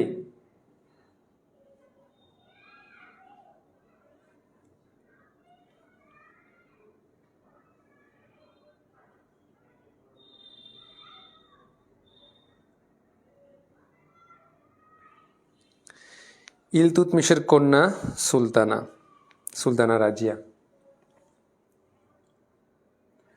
ওকে, তাহলে তোমাদের আর একটা কোশ্চিন করব, কোশ্চিন করে তোমাদের আজকের মতন ক্লাস শেষ করে দেবো ইনশাল্লাহ। এই দিল্লি সালতানাতে তোমার হচ্ছে দিল্লি থেকে রাজধানী দেবগিরিতে স্থানান্তর করেন কে? দিল্লি থেকে দেবগিরিতে রাজধানী স্থানান্তর করেন কে বলো? আমি নাকি পড়াইছি, তোমরা নাকি বোঝো না। দেখি অ্যান্সার দিতে পারলে বুঝবো যে তোমরা আসলে আমার ক্লাস বুঝছো।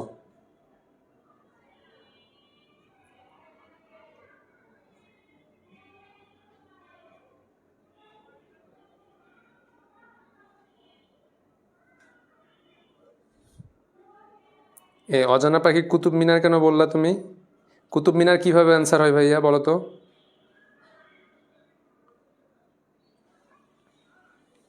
কুতুব মিনার কিভাবে অ্যান্সার হয়? আচ্ছা, কে এটা? মেসবাউল ইসলাম হৃদয়, মেসবাউল ইসলাম হৃদয়, তুমি বলেছো কুতুবুদ্দিন আইবেক। না। মারিয়া মাহি বলেছো সুলতান গিয়াসুদ্দিন বলবন, না ভাইয়া। আবার সামিয়া আক্তার বলেছো ইলতুৎমিশ, মারিয়া দাস ইলতুৎমিশ। কুতুবুদ্দিন বলেছো সামিয়া আক্তার, না। হ্যাঁ, দিবসের তারা রাইট বলেছো। তারপরে মুনিরা আক্তার রাইট বলেছো। তাসনুবা তরিন জিসান রাইট বলেছো। তারপরে ইসরাত চৌধুরী, হ্যাঁ ভাইয়া তুমিও রাইট বলেছো। ওকে। মান্নাত ইসলাম রাইট বলেছো। নাহিদা আক্তার রাইট। হ্যাঁ, এই তোমরা তো সবাই পারতেছো। তাহলে এই যে ওই যে বলতেছে আমি বুঝি নাই, ক্লাস ইয়া করি নাই, সে তাহলে ভণ্ডামি করতেছে না? নিশ্চয়ই সে ভণ্ডামি করতেছে, নাহলে সে মনোযোগ দেয় নাই। ক্লাস চলতেছে এইদিকে, মনোযোগ অন্যদিকে, তাহলে তো সে বুঝবেই না, তাই না? তো ঠিক আছে ভাইয়া, আজকের মতন তোমাদের সাথে এখানেই শেষ করছি। ইসলামের ইতিহাস আর সংস্কৃতি ক্লাস নিয়ে আমি তোমাদের মাহাদি ভাইয়া। পরবর্তী ক্লাসে তোমাদের সাথে দেখা হবে ইনশাল্লাহ। ততদিন আল্লাহ তোমাদেরকে সুস্থ রাখুন এবং তোমাদেরকে এই পড়াশোনার একটা মানে পড়াশোনার পরিবেশ তৈরি করে দিক তোমাদেরকে। হ্যাঁ, তোমাদের মেধা মননে তোমাদের পড়াশোনার প্রতি যে একটা আকৃষ্টকরণ, এই জিনিসটা আল্লাহ তাআলা তোমাদেরকে করে দিক, সেই আশা ব্যক্ত করেই তোমাদের কাছে দোয়া চাই। আজকে আমার ক্লাস এখানে শেষ করছি। অমা তৌফিকি ইল্লা বিল্লাহ। আসসালামু আলাইকুম ওয়া রাহমাতুল্লাহ।